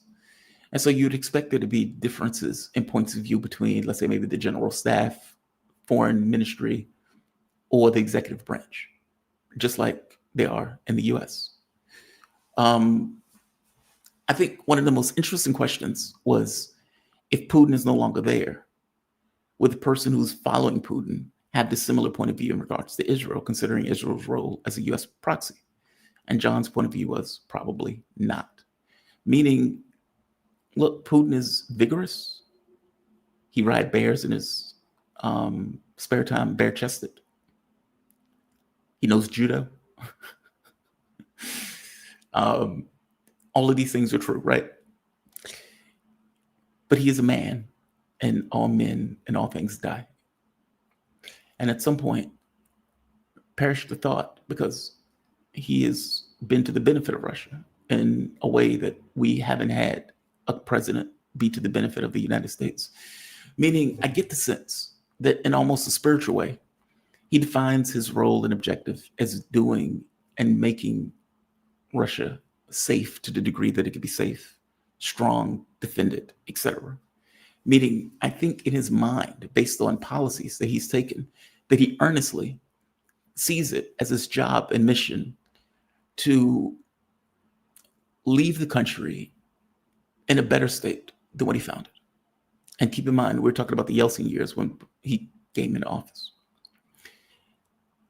If you consider that your spiritual mission and your objective, do you get the sense that Trump, Joe Biden, Obama, Bill Clinton, that any of these people looked at the United States in a similar way? That it is their spiritual mission to leave the country better off than they found it? I don't get that sense. And I don't know how many Americans would honestly say that, even though you get an overwhelming majority of Russians effectively backing Putin, especially in the context of this war and considering it existential. But the baton will be passed, short of them finding some kind of robotic means of keeping Putin alive for 1,000 years. He's not, worm god in this case. What are the policies of the new person? And will those policies maintain themselves in the context of Israel? And I think Helmer's point is no. It's interesting. It's very, very interesting. I see my man in the background, though. Let me bring him in. We are joined by the man himself, Nick Cruse, up early in the morning for me, and I appreciate it. How you doing, man? You doing okay? Hey, I'm good, man. What's poppin', Jamal? I'm always want to wake up a little bit early and join you on your show. Thanks for having me on. Well, I thank you for that, man. I thank you for it. He is Nick Cruse, citizen journalist, founder of Revolutionary Blackout Network. He also has his own YouTube channel. Yeah, man, I'm glad that you could join me. I really am. Yeah, So on my time zone, the presidential address was 9, 10, 11, 12, 1, 2, 3, 4, 5, 6. It was 6 a.m. And I was eagerly awaiting because a lot of people thought, all right, we're about to be at war. Donald Trump gave that entire address blaming the Biden administration and Democrats for healthcare going up by 4 times, claiming that there's going to be an economic boom in 2026, trying to get rid of his failures and fuck-ups, and try to claim that this is the greatest economy ever. Now, the fact that you have to do this in a presidential address means that these things aren't true, right? It means that you're trying to, because usually a presidential address is something massive is happening. I've started airstrikes in Iraq. I have attacked Iran. I've done whatever. He didn't mention Venezuela once. And everybody and their mama assumed that this was going to be about Venezuela, considering he put out a tweet calling for a full naval blockade of Venezuela. What do you make of this? I was fascinated by this. It was a 19-minute speech of pomp and nonsense. Yeah, I actually covered it live because I usually go live on Wednesday evenings, and I regretted it immediately after covering it. It was so boring. Trump was such a angry boomer trying to convince the American people who already turned against him that he hasn't completely sold them out to the state of Israel. So I regretted covering it live. It was a complete and utter waste of time. But I want to get your thoughts on this as well, because do you think Tucker was lying? Because I don't think Tucker Carlson was lying. You know what I mean? I know he's taking a lot of heat for having a wrong prediction, and you can criticize Tucker. People who watch my channel know that I always look for an opportunity to go after Tucker Carlson. You guys know, I am not a fan of this guy. I'm not trying to defend him or anything. No. But maybe you guys may disagree with me, but I don't believe Tucker was lying. You know what I mean? Tucker, why would he harm his credibility like that out of nowhere? Maybe you disagree with me, but I do think there was probably a plan, and maybe he briefed Congress. Maybe there was a source who gave Tucker this information that Trump is planning to escalate, and Trump backed down. I've been covering how Nicolas Maduro successfully called Donald Trump's bluff, and how this is political suicide for Donald Trump. Because if you look at polling, even among the Republican Party, even among Trump supporters, war with Venezuela is deeply, deeply unpopular. Even though they are not opposing the war on principled anti-imperialist reasons like we are, you have massive pushback even from the neocon corporate establishment. Like you have the New York Times, Washington Post. Once again, not coming at this issue from an anti-imperialist left position. They're upset because Donald Trump is not following procedural rules and methods. So they're upset that Donald Trump, Democrats, they're upset he's not seeking congressional approval. Yeah, for example, they are upset that he's not following the standard rules of combat with the military, but there's not like actual any disapproval in terms of the United States shouldn't be invading and dictating the sovereignty of another country. So the point I'm making in a long-winded way is that Trump is losing the establishment. He lost his voter base. And you had the UK and Germany who pledged to block information sharing with the United States, which is huge for the UK and these United States client states in Europe to be like, no, we're not going to give you guys any intelligence for Venezuela. You guys are out of your mind. So Donald Trump, think about it like this, Jamal, is losing support from his own base. He is losing support from otherwise United States loyal client states, while at the same time, Nicolas Maduro is picking up support from even people who wasn't even on his side, like Gustavo Petro, Lula, and he gaining massive international support. Morale at the military is at an all-time low, and then it comes out that you're going to announce war. I think it's possible. I don't know if anyone agree with me on this. I think it's possible that they pivoted, like especially once Tucker leaked it. I think the Trump administration is realizing they didn't actually have a backup plan for their escalation in the war in Venezuela. So when Donald Trump gave his speech last night, they just decided to wing it and make it essentially a glorified campaign speech, and it was deeply embarrassing to listen to. Yeah. So somebody might have told Tucker Carlson. They might not have had inside knowledge from the administration, but they might have just kind of assumed, like everybody else did, well, he's obviously going to announce war on Venezuela. Meaning somebody in Congress might have said Trump is going to announce a war, because they're looking at this in the same way that we are. It's like, okay, well, you've just had a blockade and now you're having a presidential announcement. Okay, what the hell is this, right? Like these two things are obviously connected to each other. And then you come out and say nothing about Venezuela. It's very weird. So like the person who Tucker heard that from might have just been looking at it like everybody else is, like, well, obviously any rational human being who's having a presidential announcement is going to announce something pertaining to the military blockade that he just declared on fucking Twitter. Like, there's nothing more ridiculous, right? Or you could be right that he pivoted. The thing is, though, that this is a trap. How do you get out of this? You've put like 30% of your Navy hardware, apparently, currently, according to Trump, the largest armada in the history of South America, around Venezuela. Okay, that's what you've done. Now what? As you point out, it's not popular by its base. His base considers this a betrayal.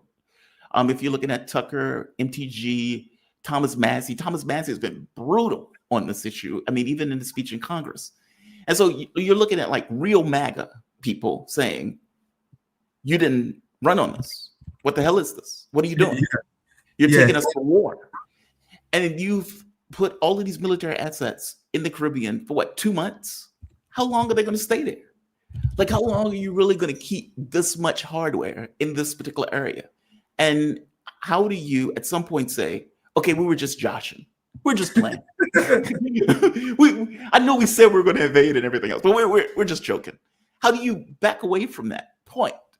And so you have something that is deeply unpopular by his base, by the majority of the population who are like, what the hell is this? Who are dealing with, as Trump had to push back on, obviously, meaning the president is not doing a speech like that if all of those things were already felt by the American public. Meaning if people felt inflation is low, my grocery bills are low, my medical expenses are low, my life is going well, I'm gaining in wages, as opposed to hundreds of thousands of people out of work, unemployment high, inflation effectively maybe a little bit less than what it was during Joe Biden, but let's be honest, the tariffs and everything else has increased people's wages. The amount people are paying for groceries and everything else is through the roof, meaning people feel that. And so he's making a speech trying to push back on that. At the exact same time, he is preoccupied with a deeply unpopular military campaign in the Caribbean. It's bizarre. It's like, how do you walk away from it? How do you say, okay, we're out? I don't know how you do that. Yeah. So you could be right. This could have been a speech that initially was, we're going to war, and he backed away from it. But either way, whether it's this speech or some speech in the future, I don't know how you extricate yourself from this much energy, hardware, time, and political rhetoric that you've effectively used for this. It's astonishing. And nobody forced him to do it. He walked into it. Yeah, it's a unmitigated disaster. And I think Nicolas Maduro knows that he has Donald Trump checkmated at this point. That's why he's dancing. He's having fun at his rally. I don't know if you've seen it. He's chilling. He's like, bro, you guys, I see your polls. You think he hasn't seen the polls of the American people not wanting to wage war on Venezuela? The morale in the army is at all-time low. Donald Trump throwing his lieutenants under the bus. It's a complete disaster. And what's even more hilarious about this, Jamal, is how Donald Trump undermined his own defenders. Like, there were people like Marjorie Taylor Greene. A lot of people forget how Marjorie Taylor Greene came out and tweeted before she quit Congress. She said, I wholeheartedly support Donald Trump in his efforts to get rid of the drug smugglers in Venezuela. That's why I called her out, because, like, you guys see how Marjorie Taylor Greene is fake controlled opposition because she was supporting Donald Trump's bombing of Venezuelan fishermen. Then Donald Trump seized an oil rig. Then he pardoned Juan Hernando, the drug lord president from Honduras, which directly undermined Marjorie Taylor Greene and the supporters in MAGA who were trying to sell the Venezuelan war about controlling the flow of drugs. And then you pardon a drug lord. Then you seize oil that was supposed to go to Venezuela. So these things doesn't add up. So now you have the people in MAGA who tried to get on board with this war, who's now frustrated because Donald Trump kind of threw them under the bus, made it so where they seemed unreasonable. They hurt their own reputation because Donald Trump kept changing the rationale. Oh, not about regime change, about drugs. Oh, actually, it's about regime change. Marjorie Taylor Greene said, I don't support regime change, but I support the drugs. Now you guys look dumb for defending this because there's no way you can defend this. I think that's another reason why Donald Trump lost support. And I think another reason for this address was probably to help shore that up. And he realized that the messaging coming from his administration was a complete and utter failure. Now, back to his speech, because you mentioned this as you was breaking this down, and I covered this when my initial reaction after I covered the speech live was like, this is clearly like a Joe Biden technique. Joe Biden just lost.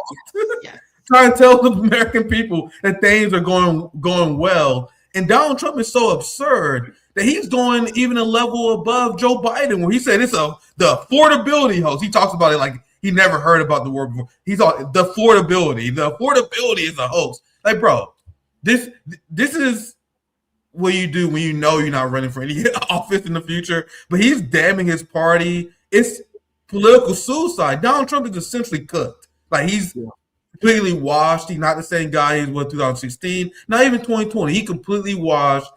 I think his brain is more fried than a lot of people let on. I think he's not exactly Joe Biden level, but he's getting there. So if he's incompetent intellectually, which he clearly is, I don't know how anyone can listen to this guy speak, watch his strategies, and think he's coherent.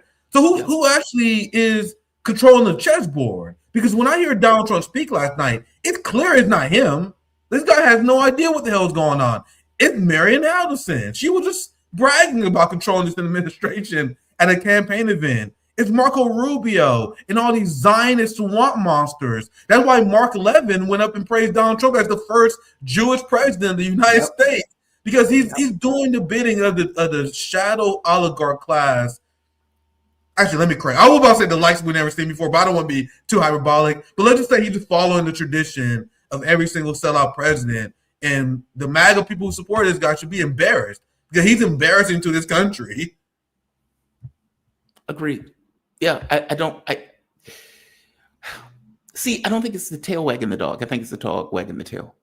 Meaning, I think I agree with you. It puts you in the mind of Leslie Nielsen, where he's like, everything is great and there's fire going all around him. He's like, everything is fine. Don't pay no attention to your lying eyes.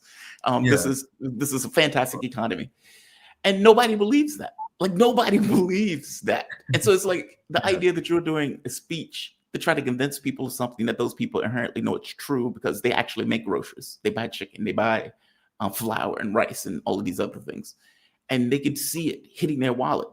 And then to go out and tell the American public, who is now going to have to pay 4 times more for their health care, that blame Democrats for this. Dude, you're in office. You have the House, the Senate, and the presidency. How are you saying blame anybody for anything when you have effectively absolute power over the mechanisms of this process and went to a government shutdown in order to ensure that those people will pay 4 or 5 times more or 3 or 4 times more for their health care? It's outrageous. I don't know who writes this stuff and thinks nailed it. The American public totally believes it. As for the Israeli thing, yeah, I agree with you. There's an obvious relationship between U.S. policy and Israeli policy. And from my point of view, U.S. policy is Israeli policy up to a certain point.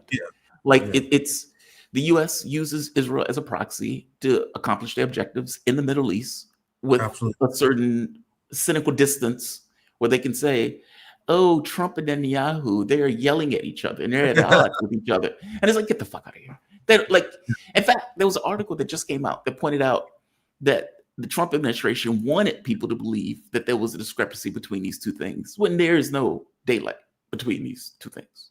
It's nonsense. It's completely nonsense.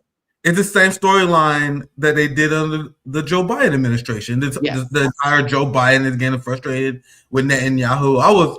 I'm always shocked at the audacity of the ruling class because I know that they repeat storylines and stories, but I didn't expect that they would repeat that one. Like when I saw that they repeated the Netanyahu Trump frustration angle, I'm like, okay, you guys are completely devoid of any sort of creative techniques on how to manipulate the masses anymore because you're just repeating the same damn storylines. You guys know that there's another storyline about Friedrich Merz, the BlackRock prime minister of Germany. He lectured Netanyahu about seizing land in the West Bank, and they made this whole big deal about how Germany is frustrated with Israel, even though Germany just lifted the arms embargo on the state of Israel, and they cited the ceasefire.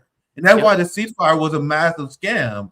Jamal, I know you know this too, because now you have all these European countries that was flowing the idea of having arms embargo. They're like, look, there's a ceasefire in Gaza now. Now we can resume our arms shipments. Okay, if Israel doesn't plan on waging war, why do they need arms shipments in the first place? So you guys are sending them arms shipments and they're continuing their genocide in Gaza.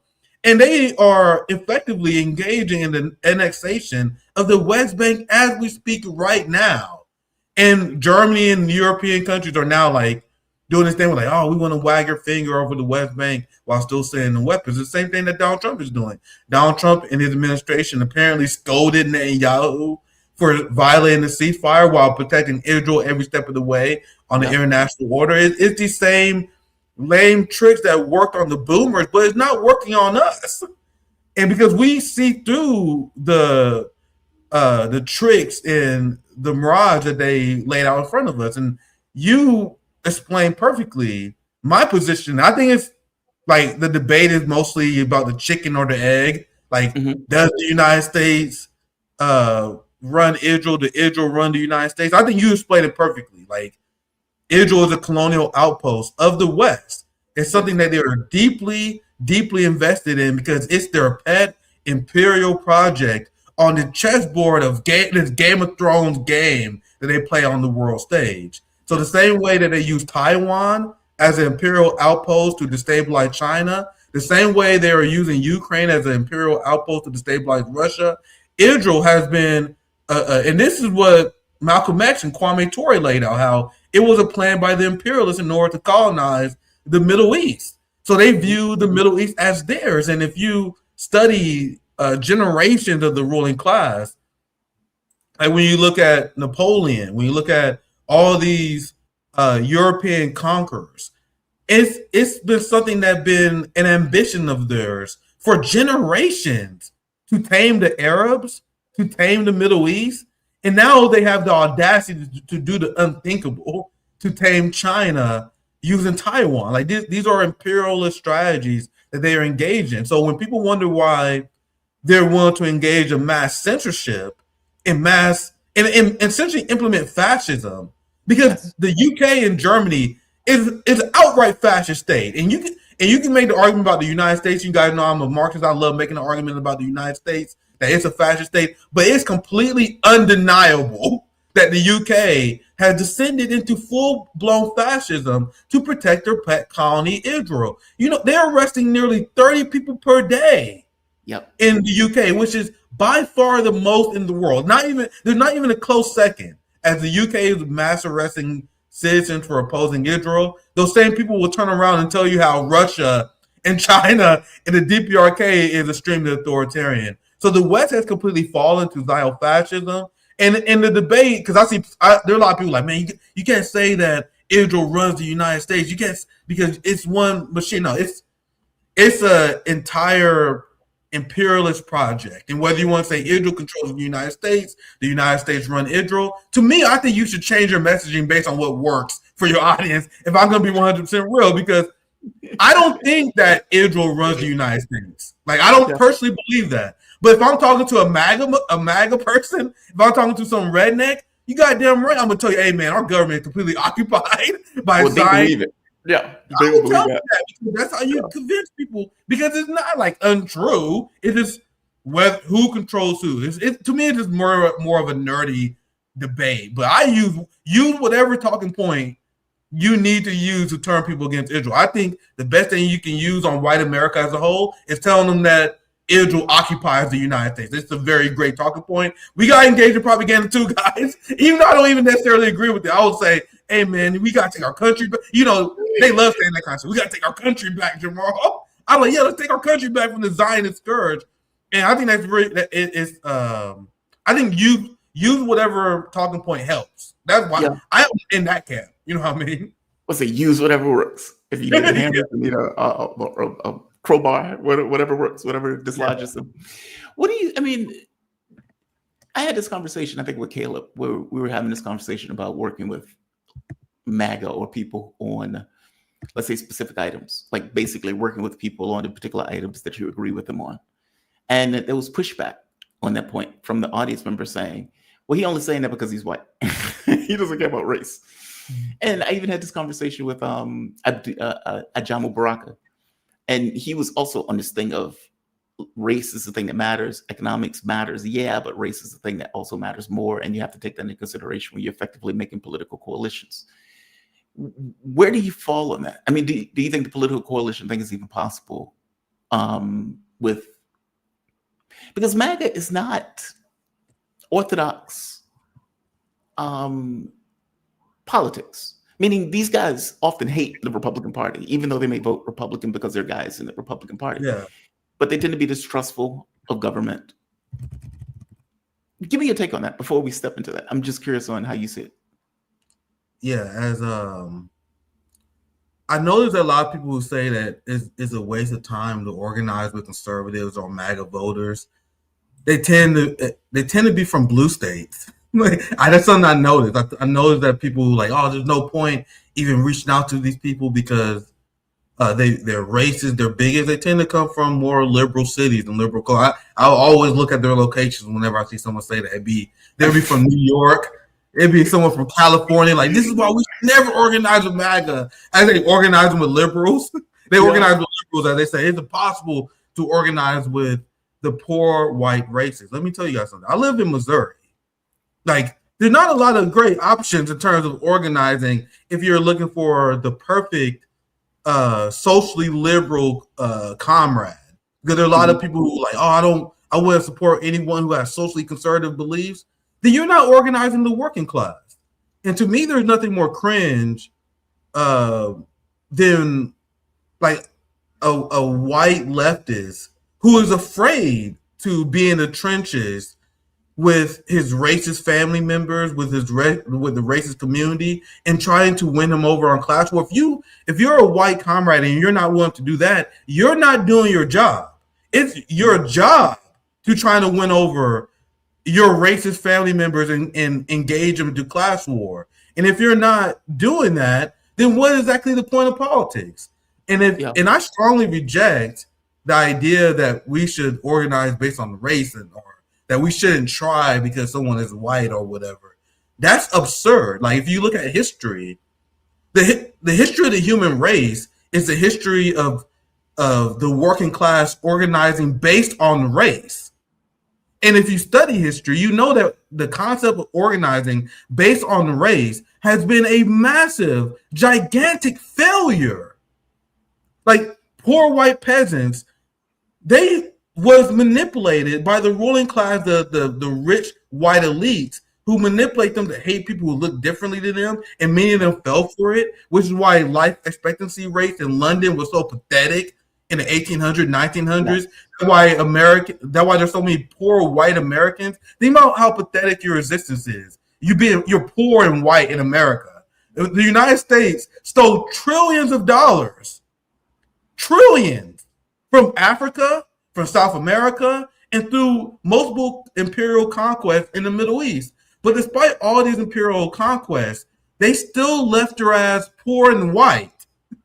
Imagine being poor and white in the United States. So organizing based on race hasn't helped you and your family. And I will make the argument that Black people organizing based on race is obviously a failed strategy as well. Because I think the civil rights movement was largely left undone. It was only possible because of allies. But if you're Black and you believe that we should organize based on race, it's plain the scourge of the Black neocon capitalist class. The most diehard Zionists, the most diehard neocons in Congress are members of the Black Congressional Caucus. The reason why Black wealth is suffering is because the Black capitalist class exploits Black labor. So when you see people like Kamala Harris, Barack Obama, and a morally bankrupt Black neocon class, how can anyone make the argument that we should organize based on race? That we should trust someone based on the color of their skin? You absolutely should not, because we know that all skin folk is not kinfolk. Right. So if you understand what I'm saying with it, and I know I'm going long-winded here, Jamal, no, but I'm saying all this for a reason. So if you know that organizing based on race is historically a failed proposition that has never helped the working class of any country, and I will make this argument to anyone, show me an historical example of people organizing based on race, and that directly led to them overthrowing the ruling class and them leading to a boom of prosperity for the working class. It is the exact opposite. The ruling class uses race in order to distract people and have them vote against their own interests. So I am someone who look at the lessons of history. A lot of people don't. Most people are historically illiterate. I explained on my channel that I got into history. I was into history before I was in politics. And if you study history, the only valid struggle that there is class struggle. How do you end racial tensions? Our brother Fred Hampton knew this decades ago. Our brother MLK knew this decades ago. So to see Black intellectuals walk backwards from that and say, oh, we can't trust the poor white people, that's absurd, because that is not our revolutionary history. That's not what our ancestors preached. MLK preached the Rainbow Coalition, getting poor white people together to oppose the Vietnam War and the capitalist class, and they killed his ass for it. Fred Hampton said we need to organize and have free breakfast programs, mutual aid programs, despite it doesn't matter what your race is. And this is during an era where many people were still advocating. There was a big debate over segregation. Yep. So to me, I think the answer is unequivocally class war. And I can't stand the race reductionists. You know what I mean? The people who say, oh, you can't trust these people because no, you can't trust the capitalist class. Period. Amen. And historically, the things that break down these racial tensions that people are so worried about is when you engage in class struggle with their white and brown neighbor, with their white and Black neighbor, when you fight for healthcare. Like, for example, if I'm not worried about, I know I'm being hell long-winded here, but I'm not worried about. Go for it. I agree with everything that is coming out of your mouth. Go ahead. Keep going. Yeah. So one thing I'll say, I'll end it on this thought, because I take the position that we need to organize on class first, class always. So the dumbest pushback that you will receive on that the dumbest people in politics will tell you, "Hey, Nick, you can't organize based on class and class only. What if a white racist starts organizing with you? Why would a white racist organize with me to help me get health care? If I'm organizing to increase my quality of life, to get health care to my family, to make life cheaper and more affordable for Black Americans, why would a racist white person join me? Any white person who joined me on that in any sort of class-based organizing is inherently demonstrating that they have no racism in them. You guys see the intellectual fallacy of this argument. Oh, you can't organize based on class, because what if you attract racist white people? Hey, fam, racist white people are fascists who are not organizing based on class. And by the way, even if that person did harbor racist tendencies, he may still need health care. Like, meaning he may say, I don't like that Negro, but Jesus, I need health care. That matters more. like there are things in life that may matter more than your own predilections. If that guy is so racist where he's like, I would rather die of cancer without health care as opposed to organizing with some other person because they're Black, white, gay, straight, or whatever. Okay, fair enough. That guy's not going to organize with you. And there's a lot of those, Jamal. That's why a lot of the poor white people in the South vote against their own interests. They're not voting for health care because they don't want the Negro to get health care. You got to understand that dynamic. That's a big part of why American working class struggle, because there are many poor white people who don't want Black people to get those benefits. It's through understanding this dynamic is why class trumps are, because any white person who's willing to put aside any bigotry they have for any class struggle, that's the only thing that we're getting asked for, right? Because I explained, if this so-called Black fatigue is you looking at me, smiling and being polite to me, I'm okay with that. I don't care what's going on in your mind. If you're helping, anyway, you can please continue, Jamal. I didn't mean to cut you off, but I 100% agree, because they're not going to, if you're racist, they're not going to organize with you in the first place.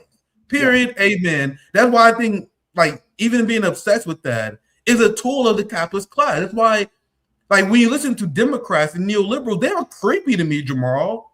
They're creepy, the way they separate everyone into different groups.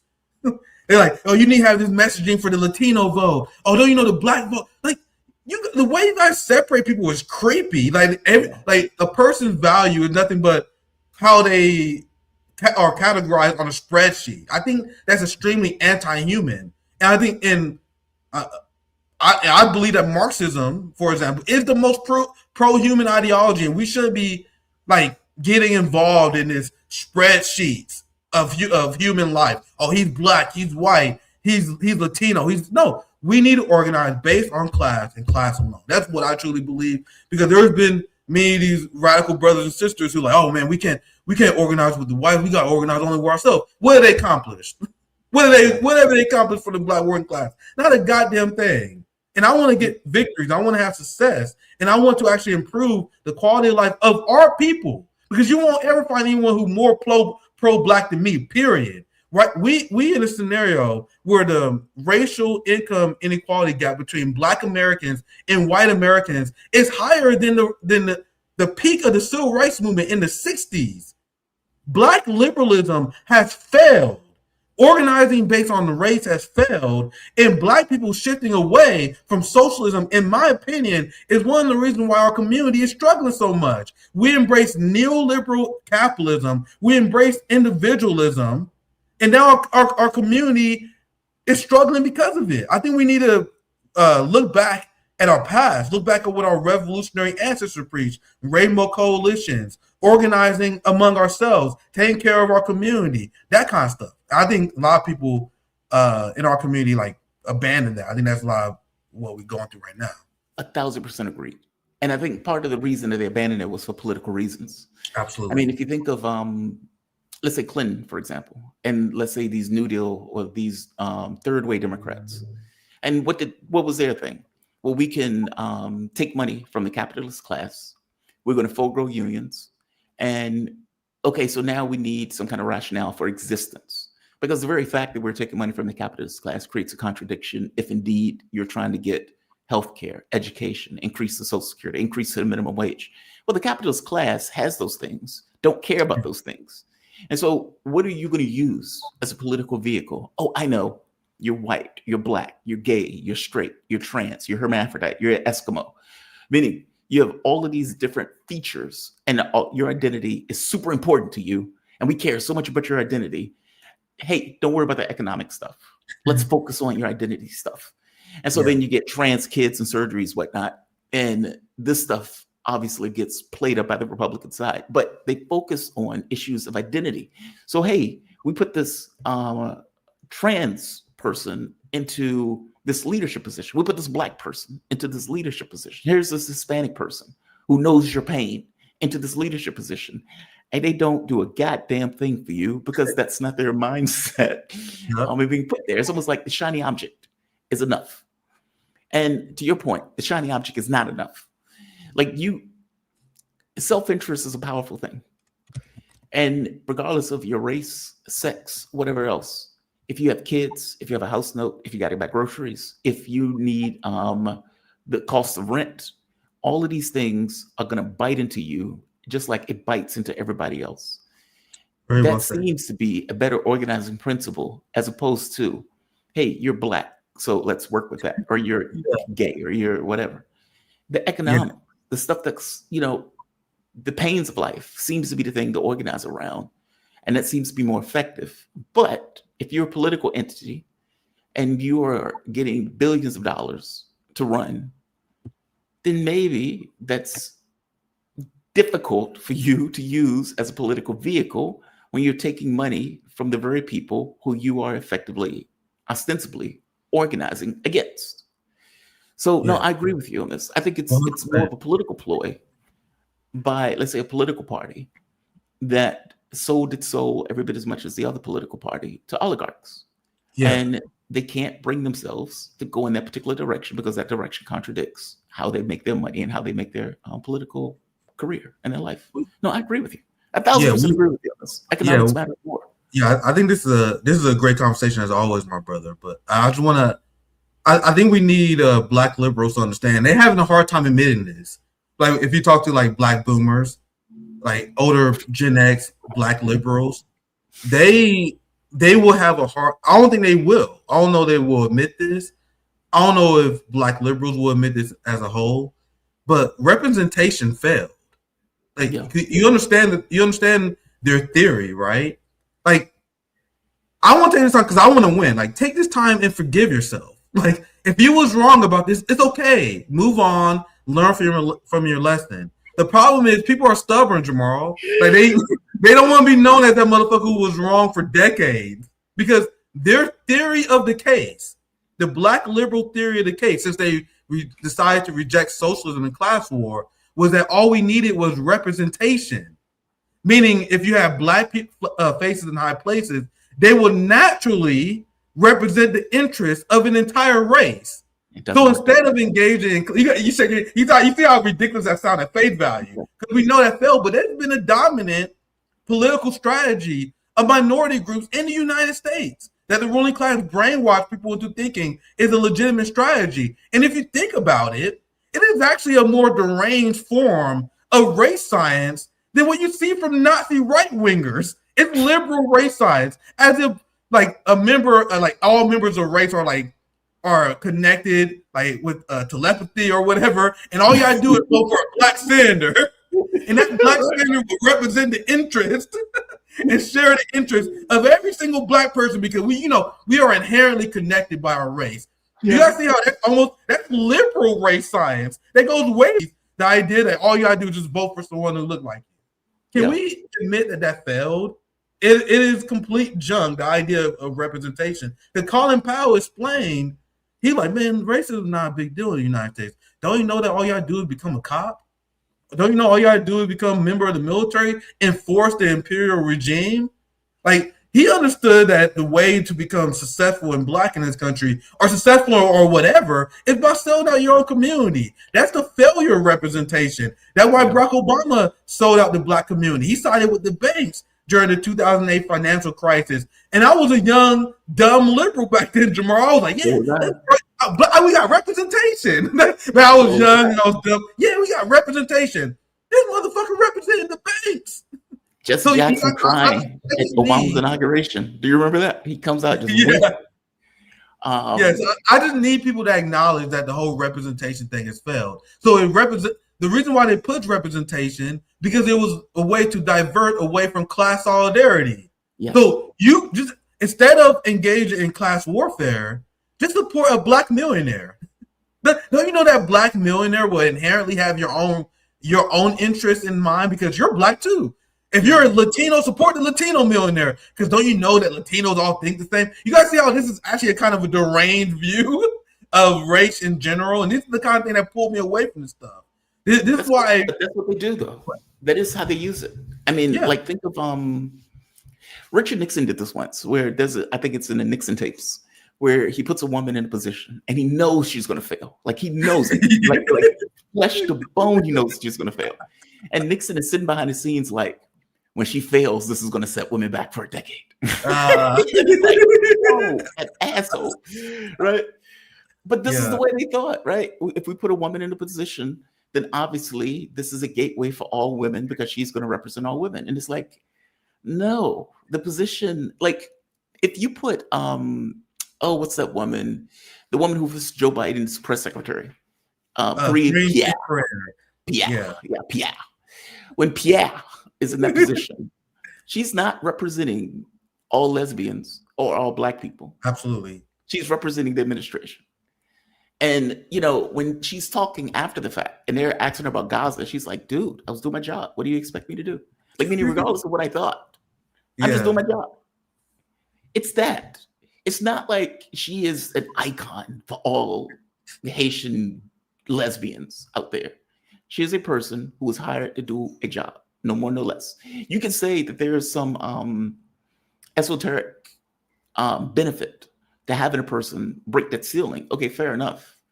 But let's just be very clear. That's not helping rando Haitian sitting in Chicago somewhere or some other rando place who's working a dead-end job. Those two things are unrelated to one another. No, I agree with you. I make the argument and set them back.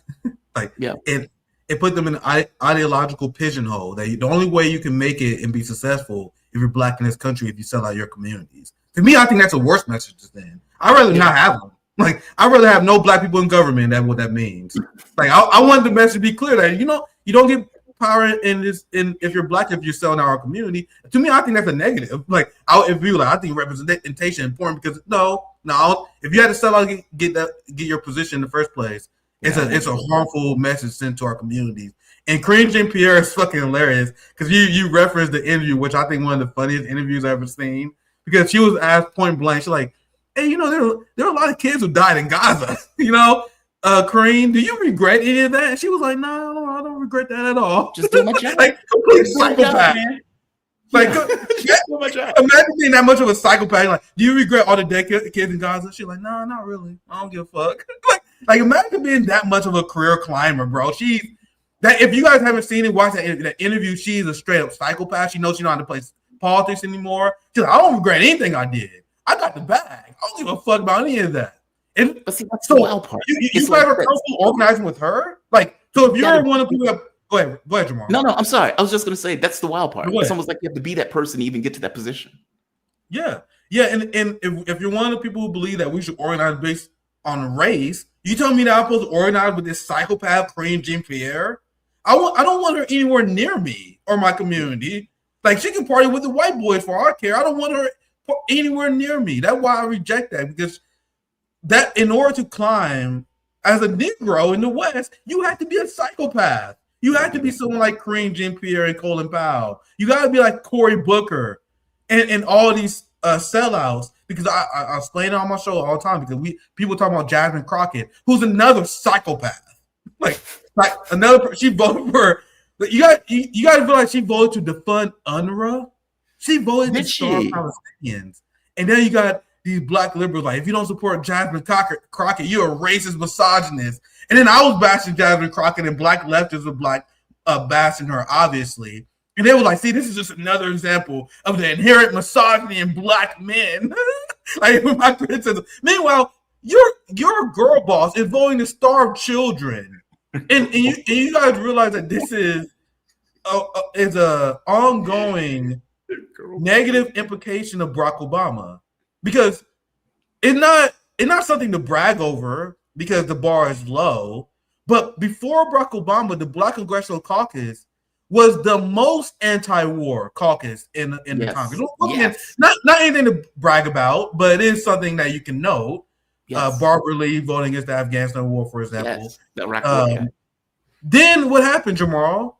Barack Obama became president. And Barack Obama became president and immediately broke the brains of an entire generation of Black liberals, where they went from anti-war to extremely neocon in order to justify the actions of Barack Obama. Yes. And that still haven't changed. Yes. Like, the Black Congressional Caucus is full of Jasmine Crockett's who watched Barack Obama and they realized, like, oh, the best thing for me in my career is to be some sort of charismatic Black figure while at the same time supporting the empire. Barack Obama and the negative effects of his presidency will be felt for generations. We are still just scratching the surface because now we got an entire generation of Black leaders who are just outright neocons and Zionists. Why are they neocons and Zionists? Because they had to be in order to defend Barack Obama's presidency when they was young DC staffers. Yes. You know, when they was rising the ranks, you had to defend Barack Obama in the drone strike program. You had to defend him overthrowing Libya. You had to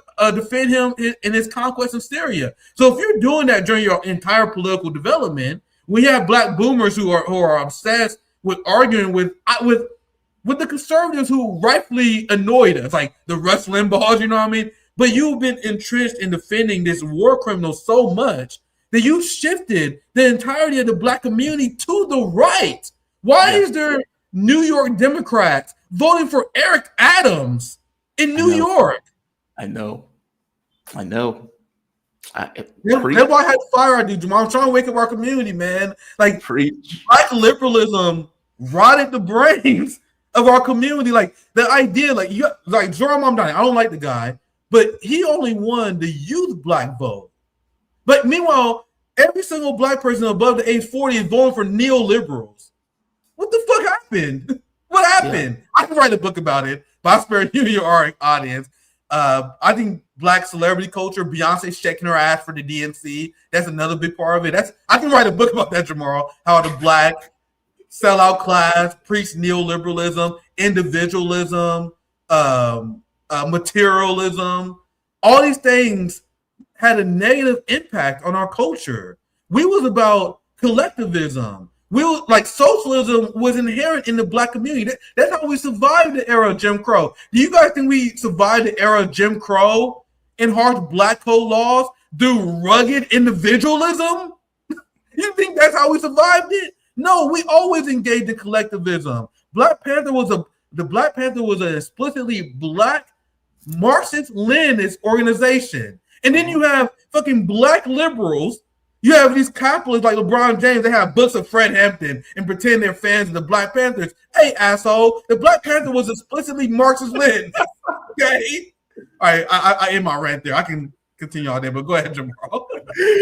No, like I said, preach. You're absolutely right. It was a Black hand on the bullet or on the gun or the missile, and at that point it was okay. It was like, well, Obama's doing it, so it's okay. That was always the thing, right? They didn't take issue with it, and then people will say, well, what if that's Mitt Romney's hand on it? Well, we're more uncomfortable in that sense. But you should be uncomfortable with his hand on it too. It's like, he's a guy. It's just like, and Obama's thing was always, you could be a president that just so happens to be Black, but you can't be a Black president. That distinction mattered to him in the way that he thought about the office. So I saw. I wish I'll say this quickly here. There was I was in this space and someone was explaining how it was very jarring to be in Iraq and see Black soldiers occupying Iraq. You know what I mean? And there was a story about these soldiers in Syria last year. Like, there was the big thing about how. By the way, Vietnam also, but please continue. Yeah, Vietnam is another great example. Fantastic example of Black soldiers being foot soldiers for the imperial regime. Yep. And then there was a story, and I covered this, and I was very harsh when I covered this story, because there was a story of the 3 Black soldiers who died in Syria. This was maybe last year. And then the pictures came out. It was 3 black people in Syria. It's like, why And the then fuck they had this the black mother who was one of the mother of the fallen soldiers. She's like, yeah, I had no idea why he was there. But I'm so sad. I'm like, you go fuck yourself. Like, you sending your child as a black mother to fight. I was really harsh when I did that segment. I'm like, bro, we have no business being foot soldiers for this empire. And that's what they do. They appoint themselves captain. They appoint themselves general. They get themselves these high upper echelon positions while they have black foot soldiers serving the regime. It makes me sick, man. And I will spend the rest of my life speaking out against it because that's what black liberal culture taught us. That don't engage in class warfare, just serve the regime, be a foot soldier. Then they became a foot soldier in Syria, and now their ass is back home in the body bag. Tough lesson to learn, but we need to start shaming these parents who send their kids off to die in wars. You're the worst parent of all time if you're doing that. Like, name a worse parent than that. You sending your child off to fight and become a war criminal, and then you want my sympathy? Fuck out of here. Anyway, I think it's even worse when some rando goes to Ukraine and gets killed. And it's like, why the fuck are you there? And I felt that way about the Syria thing, right? It's like, why the fuck are you there? Like, why? Yeah. Like, it's a volunteer military. You volunteered to go to get to somebody else's country in order to be a foot soldier for the empire. And I know they don't see it that way. They look at it as, well, we're serving our country or paying bills or whatever the hell. But it's like, dude, you are signing up to either murder or die. Be honest, right? In regards to your role and your responsibilities. That's what you're signing up to do, to kill or to die. And so I feel you on this. Harsh, maybe, but if that one harsh statement keeps a mom from sending their kid, or at the very least disagreeing with the kid, like, hey, kid, are you fucking high? What are you doing? What are you doing right now? There's a song by Ben Folds where he says, I thought about the army. Dad said, son, are you fucking high? And it's like, good dad. Good dad. Well, what made me so mad, Jamal, is that segment when the mother said, she was asked about Syria. She's like, I have no idea what's going on in Syria. Like, bro, if I had a child that was sent off to a country to fight in that country, I'm going to be an expert in Syria in under a week. I'm going to read everything about Syria. Like, what do you mean? The amount of failureship of parenting that is. You need to learn everything about that. And if you're a parent and you fight against your child, you are unsuccessful in stopping them from, that's okay. You did everything you can. But if you're not doing everything you can to stop, because Venezuela's coming, Taiwan is coming, guys. Like, the Navy has a plan to start war in Taiwan in 2027. That's coming. You have Germany and the UK preparing to draft troops to send in Ukraine. I know you covered that as well. Bam. If you're in the military right now, get out. There is way more honor in being a server. There's way more honor in being a customer service worker than selling out to the empire than being a foot soldier for a stormtroopers. Because trust me, the people in the global south, the people in Venezuela, they don't care that you sign up for the military because you want free college. They don't give a damn. They just see you as the oppressor. But anyway, it's always great to be on, Jamal. Thank you. And they are the oppressor. I mean, they are. I mean, like, if you're going to another country in order to steal land, steal oil, murder the population, you are exactly, and you deserve a bullet, frankly. Absolutely. I'll tell you this, and we can close it on this. Anywhere I go, I'm not even in the military. My mom's like, what's going on there? First question. Like, are they shooting? Is there a war? Is there a protest? What's going on in that location? As a parent, you should know where the hell your child is going. My mom was like, hell no. My mom is apolitical, but she was like, there's no fucking way. I told her, no way. Like, I'm going to Lebanon. And she was like, aren't they killing people there? I was like, yeah, but that's not really my criteria. I mean, look, to be no bullshit. I wanted the radio station to send me to Donbass when all of this was taking place, because I felt like you should be. It informs your opinion if you can see what's taking place in reality on the ground, as opposed to sitting in a radio station with a cup of coffee talking about it. Like, these are two very different points of view, and it informs that point of view when you see it on the ground. And so, I wanted them to send me. They wouldn't do it. I think they sent Wyatt, but they wouldn't send me. They would send me Matt Black. Nick, I've thoroughly enjoyed this conversation, man. I Same here, thoroughly man. enjoyed it. Thank you for this. Honest to God. Nick Cruse. He is citizen journalist, founder of Revolutionary Blackout Network. He also has his own YouTube channel. Nick, when do your shows come on, just so the audience would know? Or when is your next show? I should say. I'm scheduled to go live every Monday, Wednesday, and Friday, 7 p.m. Eastern time. I have my own channel, Nick Cruse. You guys see it here. Type it in YouTube, you find it immediately. I cover geopolitics from a class war perspective. Last night, I had damn near a 3-hour live stream because I was interviewing Camilla. I don't know if you know her. She the editor at Cash Washington News. I had her on to just discuss how Venezuelans are feeling on the ground.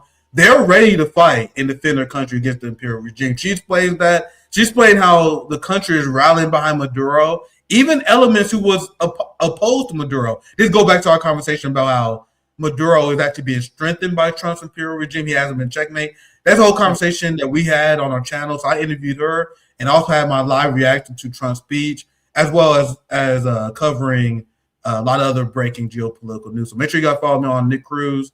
I had Jamal on not too long ago, like a week or so ago. So make sure you guys check out the conversation we had on there. I started my channel like a few weeks ago, my own personal channel. I wanted to have a channel where I try to grow outside of RBN because we had an RBN channel. I grew that. So I wanted to have my own channel as well. That's why I started Nick Cruse. I could be a little bit more unfiltered, a little bit more uncensored without worrying about hurting the RBN group as well. So make sure you guys check this out. I'm just getting started on there. So I appreciate you having me on tomorrow. It's always a great conversation. Please give Camilla my apologies. I think she's pissed off at me. What do you do, man? I think it was maybe last year or several months ago, my Twitter account got hacked. And I lost access to a lot of the Twitter stuff and everything else. And that took my focus. I think, and I'm not certain about this because she never responded back to me after the fact. I think that she was booked to come on to the show and I never responded to her because there was all that shit that was effectively going on at the same time. And I think she's been pissed with me ever since. Please give her my apologies. I gotta let her know what's happening because she's quality. She's a quality guest. She's very knowledgeable about something. She is. I'll let her know. She used to come on the show all the time. She was a great guest. I mean, she used to give these breakdowns on the radio show and everything else. She is awesome. So please give her my apologies. Tell her I am deeply, deeply apologetic. It would never happen again. Forgive me. Give me another chance. On bended knee, etc. You have a good one, man. Thank you for this. You be safe, okay? Thank you. You have a great show tomorrow. Take care, man. Thanks, man. Bye-bye. All right. We have reached the end. We have reached the end. Guys, let me know if we have another chat. Wow, Nick Cruse rant was the best. Parents, please don't let your kids join the army. Zoila Rosa. I thought about the army. Dad said, son, you're fucking high. That line from Ben Folds is just great. It's just awesome. Nick is fantastic. I mean, we've had a damn good show today. We had over 1,000 live views. John Helmer was just over the top fantastic. Chief Fritz, Master Sergeant. I love that. I like to call him Master Sergeant. It just sounds so badass. But Chief Fritz, he was fantastic as, and of course, Nick brought it to a close. It's just awesome. And Bobby Jones, a super sticker. Well, thank you, Bobby Jones. Thank you for that. I'm trying to think, is there anything else? I would like to thank you. You should have Nick on every week. Speaking of that, I have spoken to Nick, Ted, and I'm going to see there may be one or two other people about having a weekly roundup show. I used to do it with Garland, but at time zones just don't quite work. I want to have this show on Sunday because I think Sunday is the best time for it. Kind of like what Sarah and I used to do. Men being men. Men being men. Just bros. Like the bro show. No, I don't know what it would be. It would be something about like foreign policy, domestic policy. And each of us will have stories that we want to cover. And we go back and forth in regards to our coverage. That's my thought up to this point. I need to talk with Nick about it a little bit more deeply. I need to talk to Ted about it a little bit more deeply to figure out How is that going to work? Is it going to be rotating guests, hosts? Is it going to be? Yeah, I need to think it through. But yeah, I've considered it. Nick is a fantastic guest. He really is. And I greatly appreciate the fact that he joined me. And definitely check out the show. I mean, this is just a little bit of the energy that he puts out when he's doing this thing. So no, in fact, Revolutionary Blackout Network is also damn good. Definitely check them out. Yeah, Sunday Bros, something like that. Yeah. Time zone is going to be a bit weird. I mean, I am 9 hours ahead. The closer I get to the west, the easier the time zones will be. When I get to my next location, I think I'm going to be 6 hours. So that will make it a little bit easier to manage. But by the way, if you enjoy the content, hit the like button, share this content. You can support this content, PayPal, Patreon, Super Chat, Super Sticker, memberships, Buy Me a Coffee, PayPal, all of these things help support this show. If you indeed find yourself coming back to the show often, subscribe to this content. I know a lot of people watching, they don't subscribe. Please subscribe. I'm trying to hit 100,000. We are slowly creeping along and we're trying to get to that number. So definitely help out the show if you can afford to help out the show. And that's not just with donations, that's also with likes, shares, comments. All of these things help the algorithm. So please do. I'm going to cut these up. I'm going to try to cut them up tonight and get these out. I got to be honest, the John Helmer interview blew my mind. It just blew my mind. As he points out, very rarely do you hear Russian analysts talk about the relationship between Russia and Israel. Very rarely, very rarely. In fact, I don't think I've heard a Russian analyst talk about that relationship. So the fact that Helmer was willing to effectively plow through the darkness on that, he has my deepest appreciation, because that is a subject I've wanted to hit for a while and just haven't necessarily had the opportunity to do so. Saharova and her comment about this being a terrorist attack was a great gateway for that conversation. So it appeared naturally. It wasn't what I brought him on to talk about. But to be honest, sometimes the best conversations you have with somebody is the ones that you don't plan. So shout out to John Helmer. He has my appreciation. Mr. Charles, well, Nick said he only started a week ago. It takes a while to build. It just takes a bit of time. All right. I'm going to call this a night. I'm going to say thank all of you for joining me. I'm going to say like, share, subscribe. Duck Miller, keep it classy. I'll try Duck Miller. I have my moments, but I'll try. Like, share, subscribe. Be kind to the degree that you can be kind. And I will see you bright and early tomorrow morning. You guys are joking my hat? This hat is fucking phenomenal. Get out of here. This hat is awesome. You aren't allowed to leave yet. I am totally allowed to leave. I have done the show for the day, and it is now 10 o'clock. We've been here for 3 hours. So I've lived up to my responsibilities for the day. So I'm going to say like, I'm going to say share, I'm going to say subscribe. And who do I have for tomorrow? I think I have Jeff in the morning.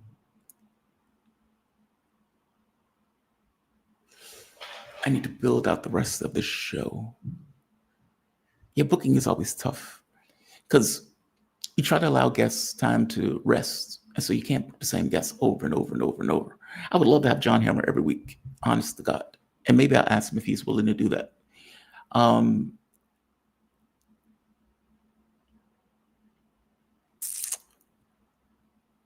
mean, there are a lot of people I would love to have every week, but they just won't do it. And I haven't had the balls to ask them because I don't think they'll do it. But when you go into weeks where you rest guests, that means you have holes in your schedule. So it becomes hard to try to figure out how to fill those holes. But Jeff Rich, he's going to be on in the morning. He is a great guest. Trying to let Dimitri rest because he's been coming on every week. Carl has been AWOL. Hopefully he'll reach and get back with me. Craner, it's too soon. Wilkerson is too soon. I had Morandi last week. That's not going to work. I had Udayan last week. His video did phenomenal last week. I think he got 20, 30,000 in that video.